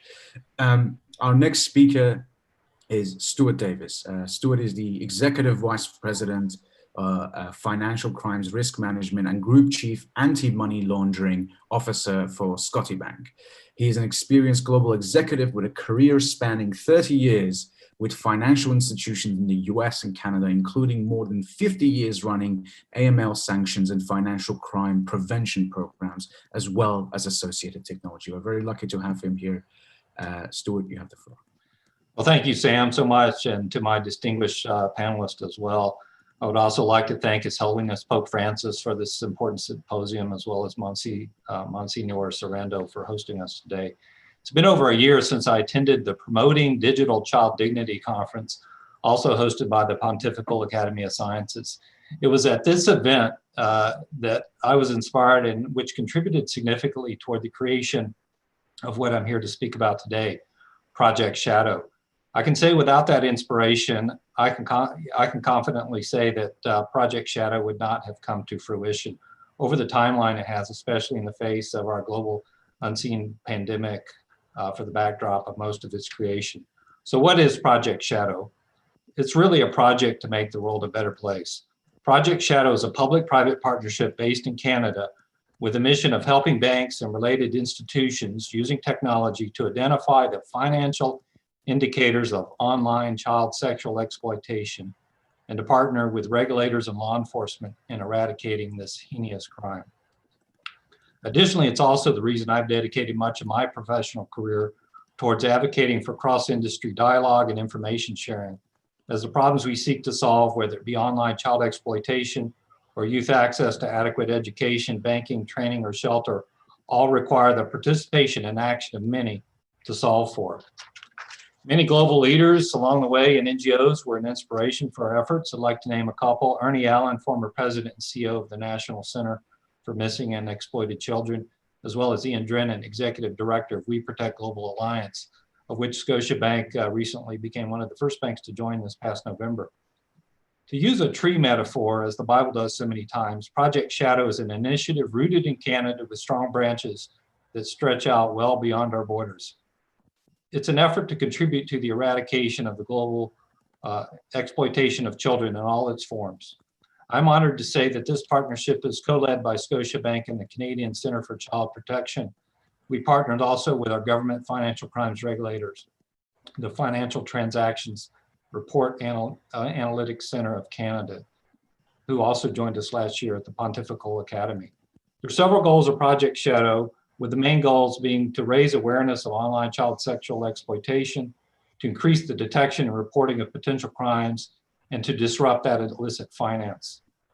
To succeed in meeting these goals, Project Shadow partners have worked for the past year of identifying red flag indicators indicative of the funding and payment mechanisms of online exploitation. As a result, to date, a total of approximately 40 indicators have been created, which were published by our federal government partners FinTrack on December 10th, 2020 in a national awareness campaign. Thus far, by leveraging these indicators, financial crimes professionals such as myself have already generated over 40 high-value referrals to FinTrack, who has made, in turn, those referrals to law enforcement for action. My team now sets its sights on how Project Shadow contributes toward the UN Sustainable Development Goals, Target 4.7, education for sustainable development and global citizen being front and center. However, our scope is laser focused on anti-grooming education for our youth and children, of which the need is only increased under the new reality of COVID-19, with children spending far more time online and being targeted, as evidenced by the large increase in calls to national hotlines and jumps in online illicit content. With my guidance, Scotiabank is providing funding to several educational and non-governmental organizations which work towards addressing the problem of online child exploitation head-on through providing accessible anti-grooming education for those who are most vulnerable of being exploited, young girls between 12 and 18 years of age. Child exploitation is a problem the world must grapple with as a unified response as possible. And while the challenges we face may seem daunting at times, as we have seen with the unforeseen impact of the pandemic and what it has brought, our resolve must endure unwavering, and this problem requires collective commitment from those who seek to do good. We seek to motivate positive change and not just talk. We seek to build a better future for our youth and children in the world, and I believe Project Shadow does just that. And we're also looking to take this globally, so we're looking for partners across the globe. Thank you so much for having me. I look forward to meeting and discussing. Thank you so much, Stuart, and congratulations on Project Shadow. We actually had an earlier discussion with Alejandro, who was talking about the important innovations for safeguarding human rights and accelerating sustainable development. And this is also what Professor Yunus said as repurposing of innovation and technology. So thank you for that. We now have some time for question and answer, but before we go to that, I would like to encourage everyone to firstly post your questions and address it to specific panelists. And I also wanted to take this opportunity to apologize to Myra because I cut her off earlier than I needed to have. So perhaps with our first question, we'll go to Myra and give her the opportunity to talk and finish that part. And then we will move to the rest of the Q&A. Myra, I'll give you the floor again, and apologies. No worries, thank you so much. Just to expand a little bit further, with this edition of the Solutions Report, this will be the 4th edition, and we have wide number of innovations that have pivoted from COVID-19 and with COVID-19. So I really encourage everyone to take a look at the report, share it, and learn from it. We have really interesting content from our partners, from alumni that have been featured in the solutions report in the past and that have now gone and expanded their solutions. For example, we have a chapter on sustainable ocean solutions, and that is authored by Daniela Fernandez, who is the CEO of the Sustainable Ocean Alliance, and she was featured in the 2017 Solutions Report. Her organization has gone up and grown significantly, and we couldn't be prouder of her work and really happy to have been among the first ones featuring her. We also look to expand our work with past innovators and to continue looking for opportunities for new innovators as well. So don't be afraid to joining the Solutions Hub. If I could add something else, there is really a wide community of people eager to help, eager to partner. I know that there are some innovators that already want to connect among each other, so I would really encourage everyone to do so. And please, I hope you have a really enjoyable read of the Solutions Report. Thank you so much, Mara, and congratulations again. We truly have come a long way since the first edition in 2015, and the report has been such an instrumental role in highlighting the incredible work the young people are doing around the world, and to really put that in front of the policymakers in the world and to show, look, there is plenty of innovation out there in the world, but they need support. They need the tools, they need the networks and the finances. If you give them that, they will surprise you. And I think the Solutions Report really is a testament to this incredible efforts that young innovators around the world are doing to highlight those. And hopefully through that to create a system where this can be done more effectively and at scale. So I think it's just been an incredible initiative, and thank you for your leadership on this, and hope that it will continue to expand and we can continue to foster that entrepreneurial spirit out there. I actually think some of the first Solutions Report projects, one of them is actually on the line here. I can see him, Iliak Diaz, who founded Litter of Light, and we've been working together for the past 4 or 5 years, and that was just a wonderful example which has since grown, and we hope that the Solutions Report ecosystem has been able to support the projects like his, but we need it at a much larger scale.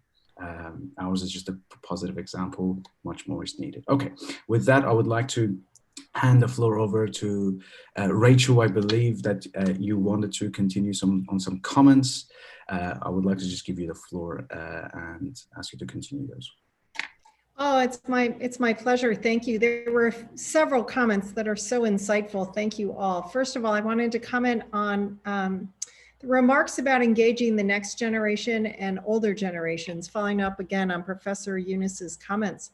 I think it is critical indeed that we continue to engage across all generations on these issues, knowing full well that some of us may have more blame than others at the state of where we are, but also so much to offer into the next evolution of where we will go as it relates to sustainable development. So I'm curious to know from more in the comments or in the chats whether and how you're working across generations. We know from our research with Gen Z, with current university students, that one of their largest concerns about their future, whether they're aiming for entrepreneurship or intrapreneurship to challenge those top 100 companies and more to do more, one of their greatest concerns is how to work across generations. And it's something that we think about and talk about quite frequently across Enactus. The other thing I wanted to add is simply how we might support those of you on this call. I'd like to see in chat or in comments for the rest of the rest of the session, I should say, how you think we might do a better job as an organization. We all know Sustainable Development Goal number 17, partnership, is critical to our shared success. I'm honored to be on this panel with many of you. And I'm curious to know from all of you how you are and where you are finding the greatest success in partnership.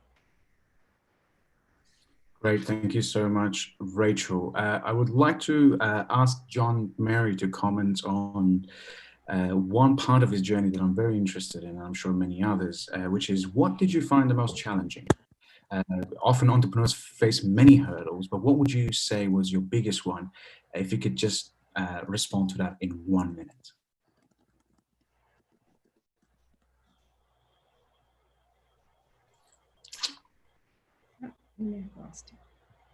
Do we still have him? John? No? Okay. I think he got knocked off, Sam. I'll watch to see if he comes back on. No problem. Okay, so back to the Q&A, I suppose. I think what a lot of the audience would love to hear from you all is, how can they get involved in the great work that you're all doing? And not just as participants, and not just as individuals who are reflecting and amplifying the message, but really as agents within your specific projects and within your respective organizations.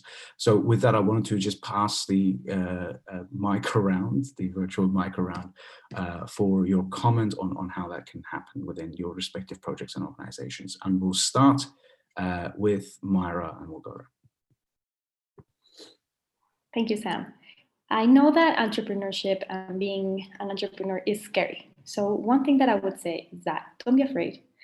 Really seek out help, seek out mentorship. One of the things that I've realized as an entrepreneur that has helped me the most is to look for people that are within your network that you might have access or something in common, or just simply ask around.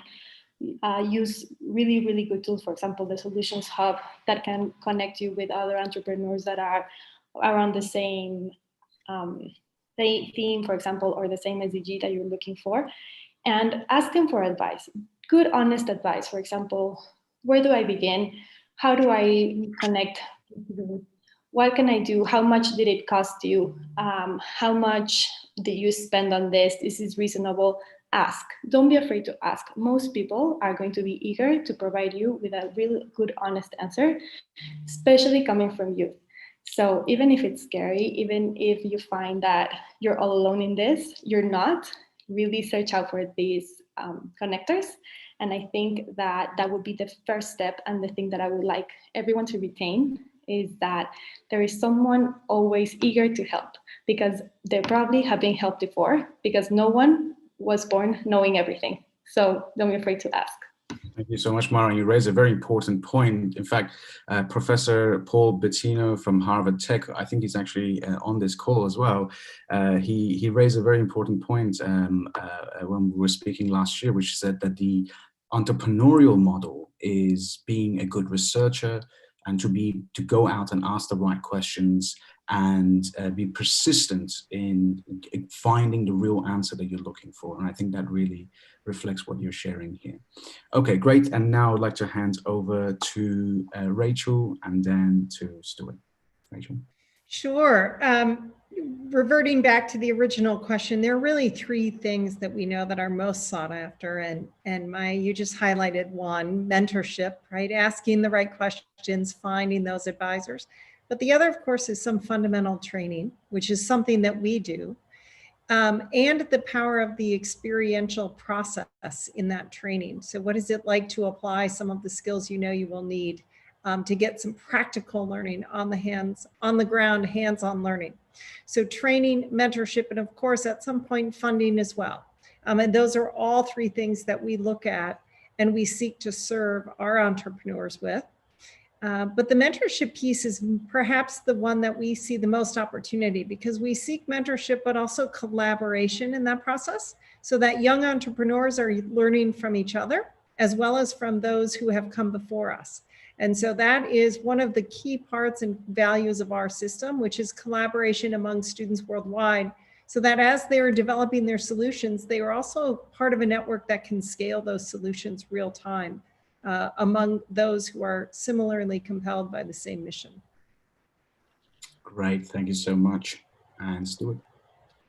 Thank you again for hosting us. I'd say there's really again, 3 things from my perspective too that really helped us get started. One is the power of the network.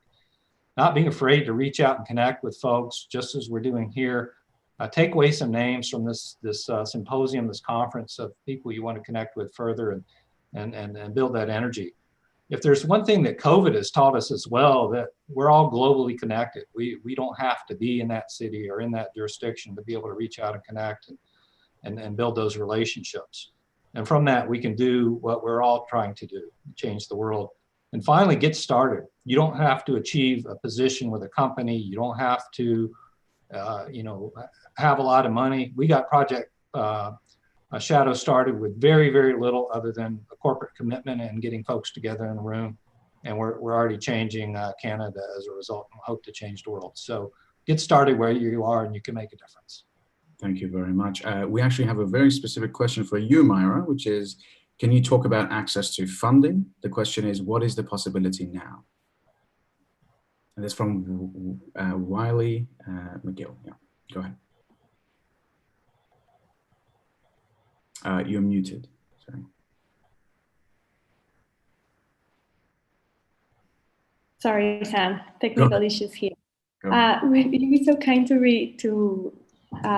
to repeat your question? Yes, the question is, can you talk about access to funding? What is the possibility now?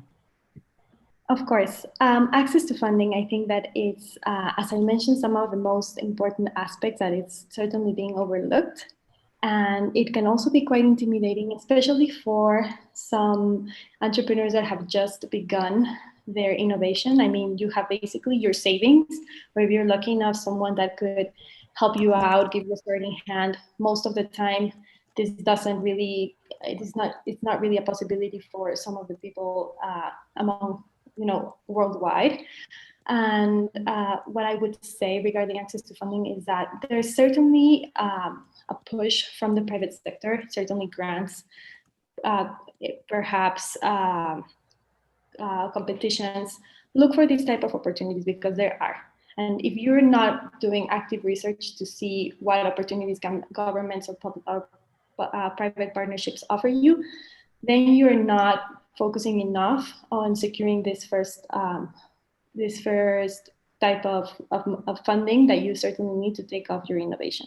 So I would really just encourage everyone to look out, because I know that with COVID-19 and with different sort of with the different challenges that we're looking at, there's definitely this pressing need from public-private partnerships to grant us and help us with funding. So do your research, because the money's out there and it's eager to be spent.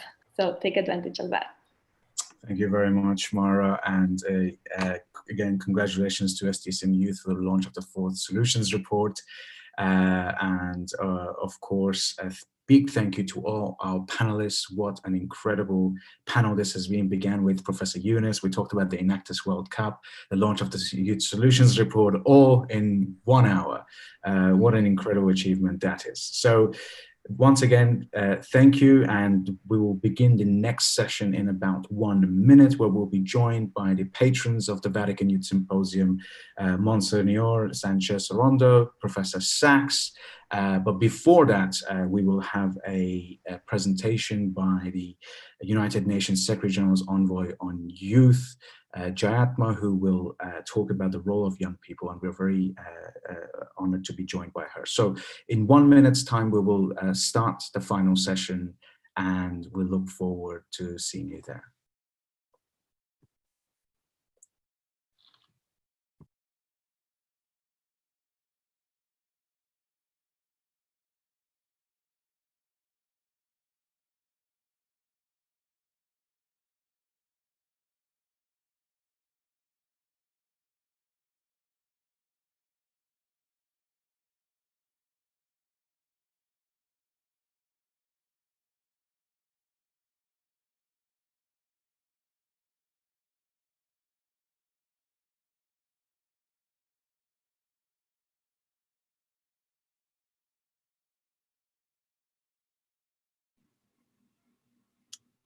Okay, thank you for everybody who has just joined us. This is our last session of the day for our 2-day exciting symposium. In this session, speakers will come together to summarize some of the main takeaways of the symposium, and it will be opened by the UN Youth Envoy, Ms. Jayathma, who has been appointed as the Secretary General's envoy in 2017 at the age of 26. She is not only the youngest senior officer at the UN, but the first woman to hold this position. So whoop whoop to that. In 2019, she was recognized as Time Magazine as one of the Time's 100 Next Rising Stars, Shaping the Future. And just recently in 2020, she was recognized by Forbes magazine as part of their 30 under 30. In her role, she works to expand the UN's youth engagement and advocacy efforts across the 4 pillars of the organization's work, including sustainable development, human rights, peace and security, and humanitarian action. So Jayathma, I will pass the mic over to you. Thank you so much for joining us. Thank you very much, Kayla. Thank you very much for the invitation and for this opportunity. I actually couldn't attend last year's symposium because of other commitments, and I was really excited when I received the invitation to this year's, and I think this is one of the blessings in disguise of working from home, that we are able to connect and be with each other, even if we cannot travel to be in person together. So thank you very much for the invitation once again. And I was going through some of the conversations that you've been having and the different papers and the initiatives like the 4.7 initiative, and really congratulations on all the great work that has been going into this work. And I've been following SDSN Youth and the many initiatives that you've launched and done over the years. Also the partnership that you have extended to my office, for an example, by taking over the Reach Not Preach platform for a month and really making your voices heard within these platforms created in the UN. Thank you for that partnership, and please continue to do the very important work that you are doing. Let me start by stating the obvious, which is that the COVID-19 pandemic, and as it continues to evolve, it's becoming increasingly clear that the socioeconomic impacts of the pandemic will severely and disproportionately affect young people for years to come. Inclusive and future-proof quality education will be key to preventing a lost generation of bright, motivated young people being locked out of realizing their true potential. Education is a fundamental human right, a public good, and a public responsibility.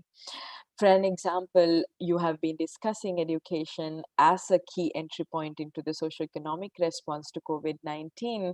And we know that at the peak of the lockdown measures implemented around the world, school closures affected more than 1.6 billion children and young people.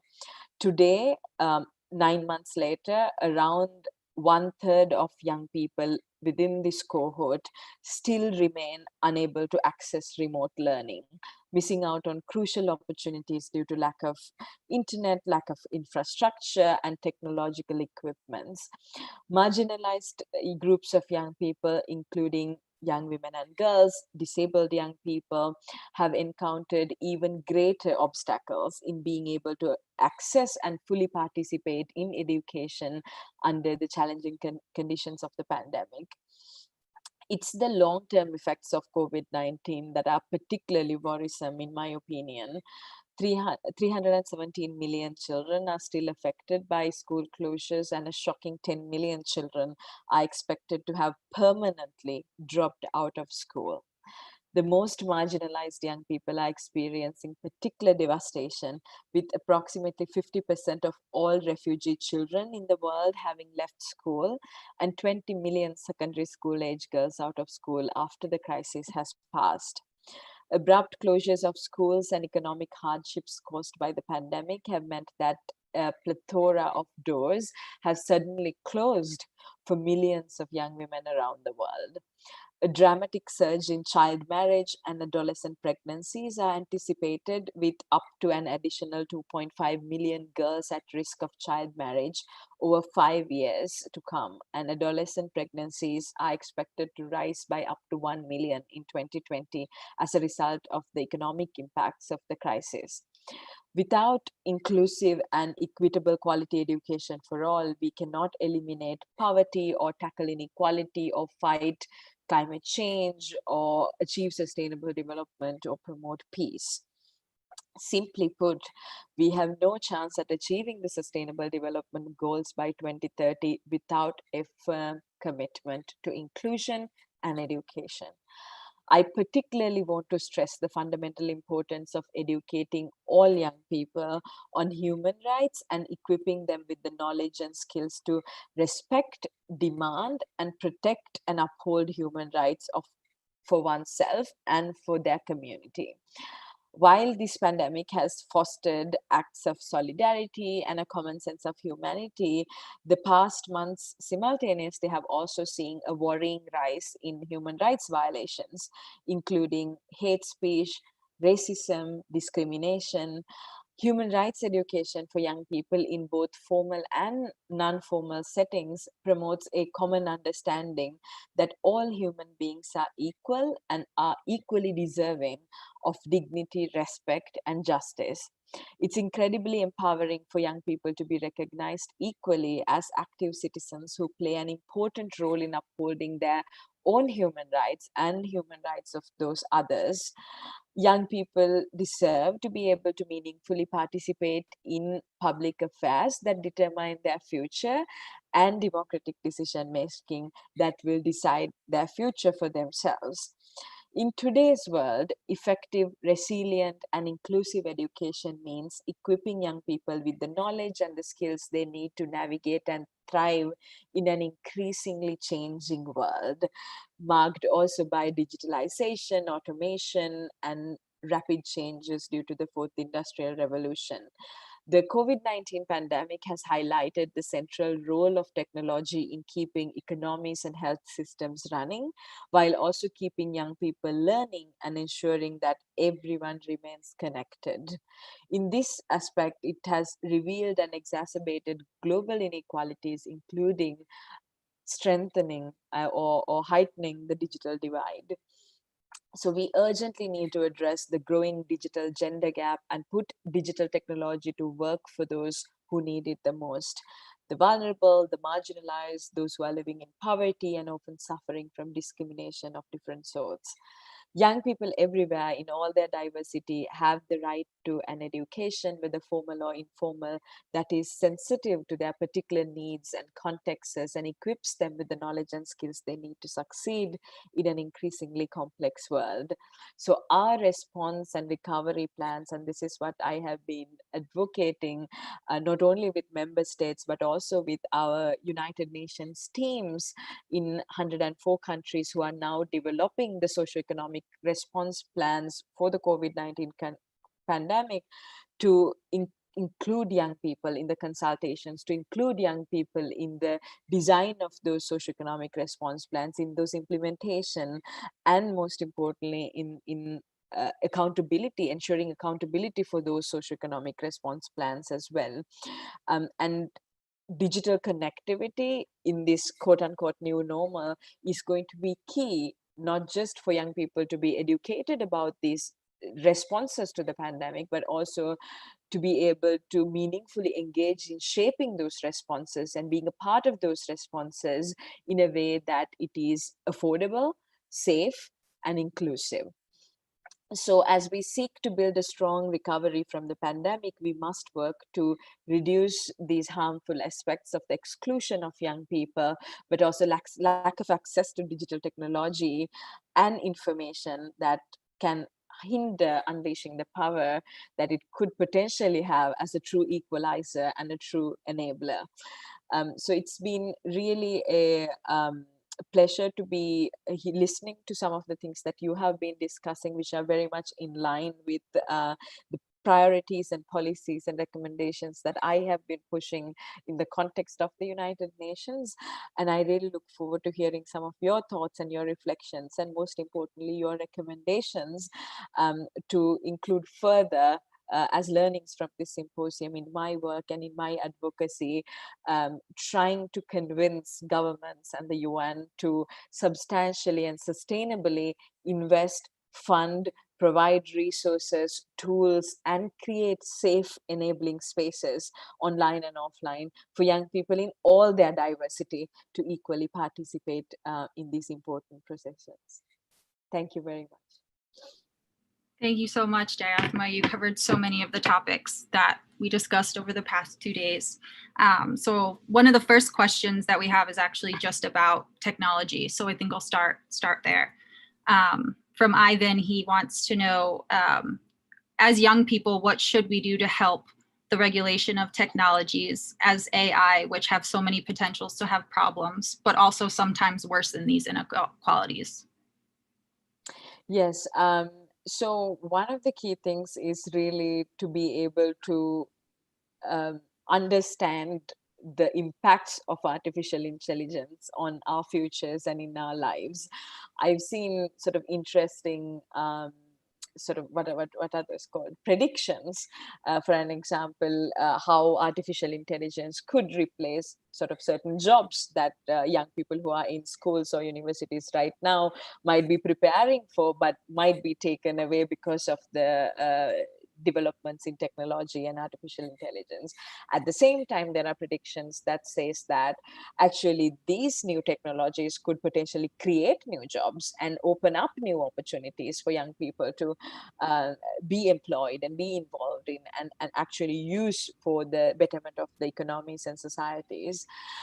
So these arguments on both sides keep on happening, but at the same time, organizations like the UN, given how slow and bureaucratic and hierarchical they are, haven't really been able to keep up with those rapid changes or rapid developments, and have been actually lagging behind when it comes to gathering member states together and all partners together, really, because it's not just member states, it's also the tech companies, it's also the private sector who has a great stake in when it comes to regulating or sort of developing policy frameworks that help us regulate the development, but also harmful effects of the development of technology. From the side of the UN, the most recent initiatives have been the establishment of the Secretary General's high-level panel on digital cooperation. And now there is a roadmap developed in order to further sort of take the recommendations of the high-level panel forward. And actually the Secretary General has announced that next year he will be appointing a special envoy for digital technologies who will really be looking at these forward-looking issues and advocating together with the Secretary General for member states to come together to adopt such global frameworks or normative frameworks that could potentially guide countries' responses to developing regulatory frameworks or policy frameworks on this particular topic. So I would say please do read a little bit about the digital cooperation framework and the roadmap, and advocate with your government, with the organizations that you work with, to apply this angle into the work that you are doing. It could be the work on education, it could be the work on employment, it could be the work on climate change or peace and security, because every aspect of our life is going to be impacted by rapid advancements of technology. And we really need to make sure that we are more futuristic in the way that we look at these issues, or what we call emerging issues. And I do think that young people have that advantage of being able to see this development and understand this development better as a generation, with all due respect to older generations. And you are able to come up with innovative, future-proof solutions that can help guide those responses. So please be active and proactive, and do get in touch with us as well. We'll be more than happy to put you in touch with those groups within the UN who are working on digital cooperation, and help you develop those partnerships to influence those processes. Thank you so much. I actually had 4 questions here and you answered them all in that one response. So thank you so much for that. I have one more question from Zan. He says, in your role over this pandemic, have you been impressed by the attention paid to youth in UN decision-making and response, or do you think there still needs to be more done? If I'm being very honest, no, I've been not satisfied. But that has actually been a part of my job, you know, just to be a watchdog and be proactive. And if I see something happening, something important happening, a policy being formulated and youth voices not being heard, just to kind of knock on that door, make sure that they open the door and bring young people into that conversation. So wherever we have seen important initiatives being designed or important decisions being made, we've tried proactively to bring young people into those conversations. So starting from the policy papers that the Secretary General published on COVID-19 response, from on education to mental health to employment to social protection, we've really integrated youth into those key recommendations that the Secretary General provided to governments. We worked with UNICEF and WHO, for an example, to launch a series of mental health dialogues called Coping with COVID, because the UN was not really paying attention on mental health in the first few months of the pandemic. We've tried together with UNESCO and UNICEF again to highlight the investments in education together with global partnerships, because we know that next year, because of the pandemic, the official development assistance by countries are going to significantly reduce, and this has a risk of reducing investments that goes into education particularly, and that's going to reverse the hard-earned progress we've achieved over the years. So we've advocated a lot with the Global Partnership for Education and its replenishment for donor countries particularly to keep their commitments to the funding for education, particularly in developing countries. So a lot of this has been kind of looking at the spaces, identifying if young people are there or not, and really pushing for them to be included. There have been certain instances where institutions have proactively sought for the inclusion of young people within the design of those programs themselves. But unfortunately, still, I think young people come to mind for a lot of the times for institutions as an afterthought. So, you know, you have a program, you design everything, and then, oh, we didn't have women here, or we didn't have young people here, or we didn't have disabled groups represented here. And then you like organize a focus group discussion or a consultation and just like present it and and then you tick the box. And that still happens, unfortunately, after so many years of advocacy. And that's why I like to think that our work is not over, and it's actually starting. You know, just because we have a youth strategy at the UN, it doesn't mean that everyone's going to adopt it and implement it in their day-to-day work. So we are continuing to do that work from within the UN system, and really what you are doing also from outside, but in partnership with the UN, really helps to bring that message and advocacy into life. So again, thank you for your work as well. Oh, thank you so much. And, you know, I appreciate your honesty and, you know, your rawness. And I think that that's what we need right now is we need the facts, and young people need to know that there are organizations and others trying to get their voices at the table and to have them included. So thank you so much for joining us. I'm very happy that you were able to. It's been a great 2 days. I mean, thank you to yourself. Thank you to all the speakers over the past 2 days. I mean, I think a lot of outcomes have come out of here. The last thing that I would kind of like to say is, you know, don't give in to these anxieties of life. I mean, especially right now during this pandemic, right? I want everybody to continue to fight for what they believe in while also supporting the work of, you know, all of their own fellow young change makers. And don't lose sight of your own goals, but the SDGs as well, because the only way that we'll achieve them is together. Just maybe, Kayla, sorry, I don't want to sound so negative because I feel like I've only been talking about problems, but I just want to also end on a positive note. And I think it's been incredible to see the resilience of young people. And I think we really need to respect the resilience and the leadership and the agency they showed throughout this crisis, right?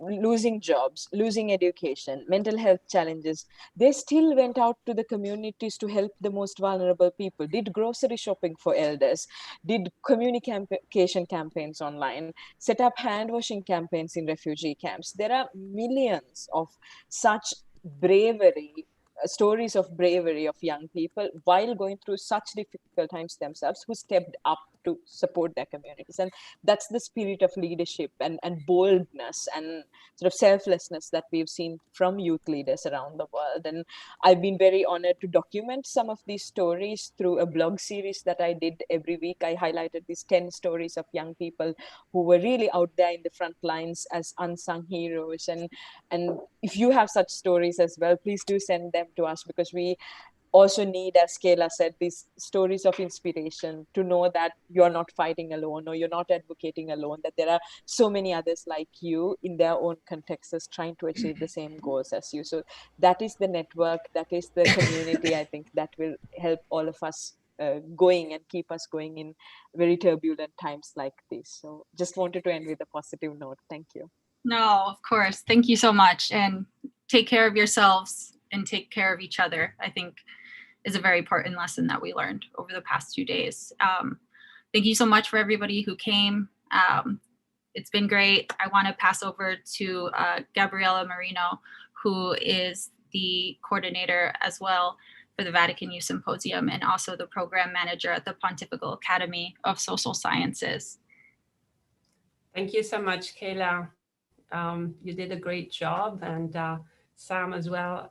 You are always brilliant and a great power couple in this in our youth symposium. And I'd like to thank Jillian as well for her amazing technical abilities with the videos. She did a great job too. And Amanda, Shannon, and all the SDSN Youth team. And I want to say that the Vatican Youth Symposium is so good. It's been enjoyable even on Zoom. And I'm always so inspired and humbled and energized by this group. And I'm so glad to see that the pandemic hasn't stopped you. So here at the Academy, our main topics at the moment to focus on are the fight against human trafficking, which we've been leading since the Pope gave us this mandate in 2013. Climate change, which has been a major topic for the past 20-something years, maybe 30. And food waste as well, because the president of the Pontifical Academy of Sciences is a food expert. So I encourage you to look at our website, which I will post in the chat. And if you have any comments or questions, please let me know. I would also like to end by saying that we have to wish Pope Francis a very happy birthday, because it's his 84th birthday today. So I think this is a wonderful gift that we are giving him for being here and celebrating his birthday this way. Thank you so much. And I now give the floor back to Sam and Professor Sachs. Thank you so much, Gabriela. What a symposium that has been. A big thank you to Jayatma for speaking just before and her leadership at the UN level. A huge thank you to our audience and not just our participants on Zoom. There have been 450 who registered and attended throughout the 2 days, but also on YouTube and around the world, where I believe yesterday we had just 1,000 people joining in and we're watching the live stream. A huge thank you to our team, in particular Kayla and Gabriela, but also Jill, Shannon, Amy, Amanda, Julia, who have worked extremely hard to make this incredible event happen. As usually they work very hard, but in this case, doing it online has been extremely challenging, and they've done an incredible work. If we were standing in the Pontifical Academy of Sciences, I would be giving them a standing ovation right now, as they have been critical figures behind this work. So a huge round of applause to all of them. And a huge thank you to also Dr. Betsy Parker, who has been the patron of this symposium and constantly been supporting her and for her leadership for this important event as our supporter over the past several years. And she sent a lovely message to us last night saying that the symposium was fantastic. So we're very happy to hear that as well, and very happy to have her here. A massive thank you again to Monsignor and colleagues at PAST, but also our amazing partners at UNESCO, the Ban Ki-moon Center, the SDG Academy, CSC, and of course the Pontifical Academy. What an incredible 2 days this has been. A huge thank you to our speakers, starting with His Holiness Pope Francis, whom I wish a very happy birthday, Secretary General Ban Ki-moon, Audrey Azoulay, Irina Bokova, Dr. Chia, and many more. And the second day we started with the Executive Director of UNICEF.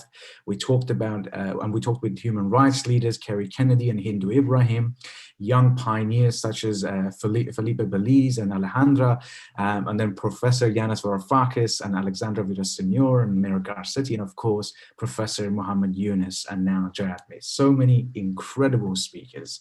And through this, we talked about the critical role of education in fostering sustainable development through Mission 4.7. We got inspired by human rights activists. We learned from city leaders about the future of decarbonization, and we were reminded to foster an entrepreneurial spirit through wise words and fantastic examples, and now we're here. Finally, I would like to hand over to Professor Sachs and then for Monsignor to Sanchez Sorondo to close this as the patrons of this important symposium. And as the pandemic rages on, there is one last thing I would like to leave you with. There is now, as the pandemic rages on, an even greater need for young people to lead the movement for widespread and urgent reform and for a better and more prosperous world. And I would like to leave you with this one quote a mentor once shared with me. When asking for a better world, never be shy, always be persistent, and don't take no for an answer.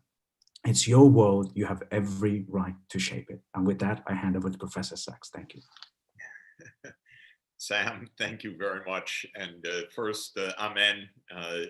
And also to add my thanks to the thanks that you just gave to all of our wonderful friends and colleagues and people who inspire us. And what a way to celebrate Pope Francis's birthday. So I think we'll send him a big happy birthday on the occasion of the Youth Symposium and in all of your names as well, because that really lights up everything for us.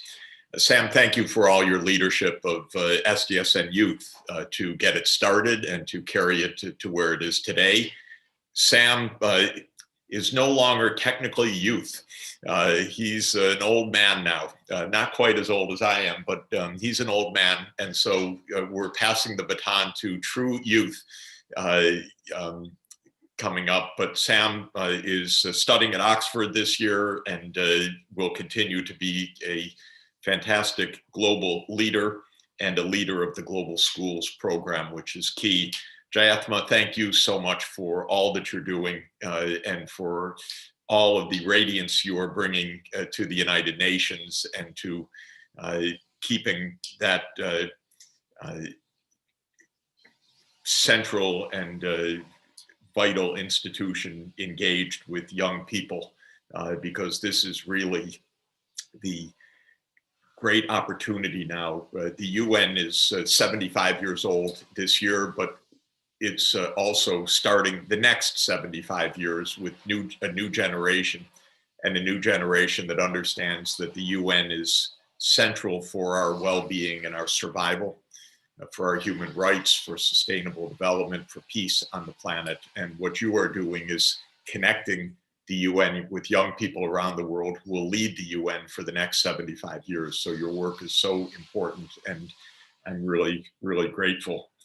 We launched Mission 4.7 in this Youth Symposium, and let's make that a historic moment with SDSN Youth and with the unbelievable chance to partner with Pope Francis and the Global Compact on Education and UNESCO and Ban Ki-moon wow, it just couldn't be more exciting to help bring the needed understanding of sustainable development and the appreciation of global citizenship and all that that entails, the appreciation of cultures. As Monsignor emphasized, the opening and connections with Asia is absolutely central so that we have a world that is united and working together. And this is possible. All over the world, please connect with Mission 4.7, with the Global Schools Program, with the ways that you can be engaged. You are experts in the digital world. By definition, you're online, you are savvy.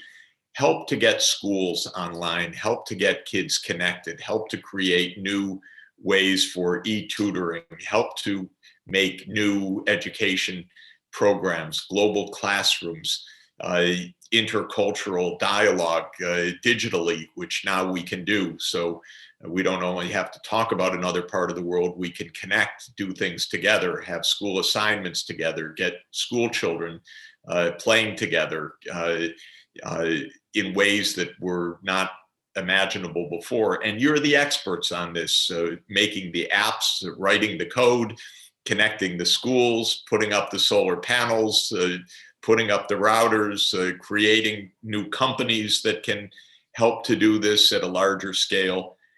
Please, let's go out and do it, and let's tell a good story that inspires others to keep doing it and keep expanding the effort. We have a lot of kids to reach, more than 1 billion, and I want to reach everybody because every child will benefit from quality education. And even with poverty and dislocation because of technology, we have ways of doing things now that were not even imaginable before, but we have to try. It won't happen on its own. And that's what we have committed to do. UNESCO, as we heard from the Director General and the Assistant Director General, our partners, both patron and co-chair of Mission 4.7, will be holding the UNESCO World Conference on Education for Sustainable Development in Berlin, the 17th to the 19th of May. Let's be sure that Mission 4.7 is telling the story that we have moved around the world, are actively engaged, see the work being taken up, and especially see SDSN Youth all over the world carrying the banner and helping in the most practical way, as we heard about in Morocco and other countries, to really put this new exciting mandate into operation. So let me close here. Thank Gabriela and Monsignor Marcelo Sanchez Sorondo. Thank Betsy Parker. Thank all of the SDSN youth leaders. Thank you, Sam, and congratulations. Jathma, thank you so much for being with us. A wonderful, exciting, gratifying, thrilling occasion. And let's all say together, happy birthday to Pope Francis. Thank you.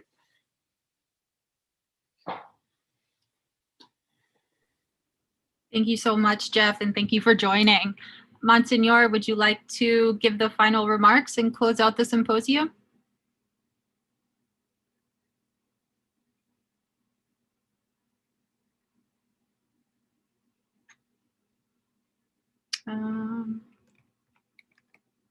I actually don't, oh, he's here. I'm trying to. I say it's not easy to speak after all these very interesting interventions and contributions, but I think that was very impressive, all the different contributions, but Yunus was very central.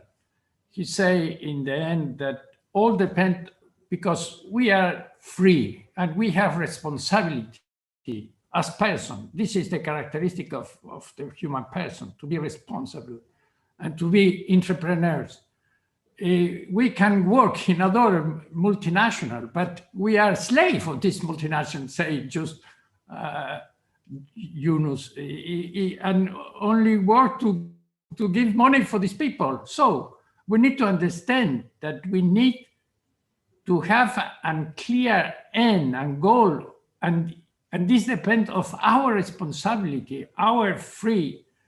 And of course, we are good, not because we have a good intelligence. Yeah, it's very important to be intelligent and to know many things, but it's more important to have a good will, to find the good, to not be selfish, to try to love the other people, and to try to support the family. All the things that we don't speak too much in this meeting is about the family, but the family is very important. And also the communities, not the big communities, but the communities that support the crisis. And the other thing very important that say Yunus for me, and the same they said the Pope, the pandemic is an opportunity to change. And we need to change, just in this sense, to put love in our heads, to avoid competition, but in the contrary, to have encouragement to each other, and especially to try to really the good of the other people. And we are faced at these very interesting problems that put in the table, for example, the problem of the health, also for mental health, to say Suarez Orozco, that they are a real problem of this, and to solve the problem of the health, we need to come back to God, really. We don't speak too much to God. Each one can have some religion, but we need to believe that exists some being that is superior and have intervention in the history. And we need to pray.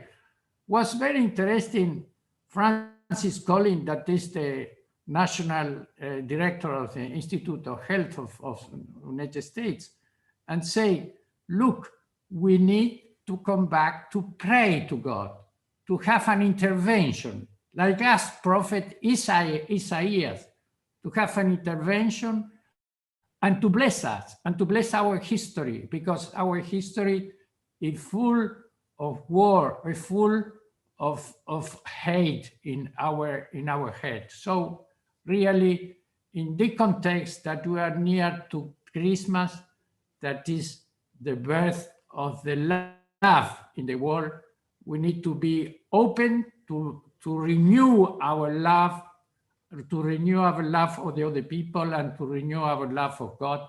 Really, this could be the first gift that we can give to the Pope in his birthday. And of course, in the Academy of the Vatican, this is the context that we work. Thank you very much.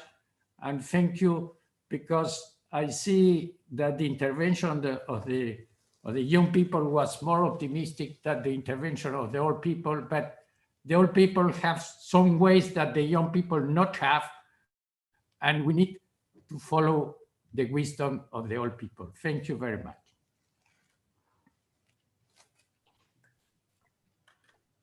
Thank you very much, Monsignor, and thank you everyone who spoke. And with this, with that wonderful speech, we would like to call for the closure of the 7th Vatican Youth Symposium, and we hope to see you next year, hopefully in better circumstances, in the beautiful halls of the Pontifical Academy of Sciences. With that, have a great morning, afternoon, and evening, and thank you for joining us. Thank you to you, Sam. Thank you. Thank you very much for all the things that you do. Sorry, I forgot to thank you. Thank you.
No, es que no han abierto.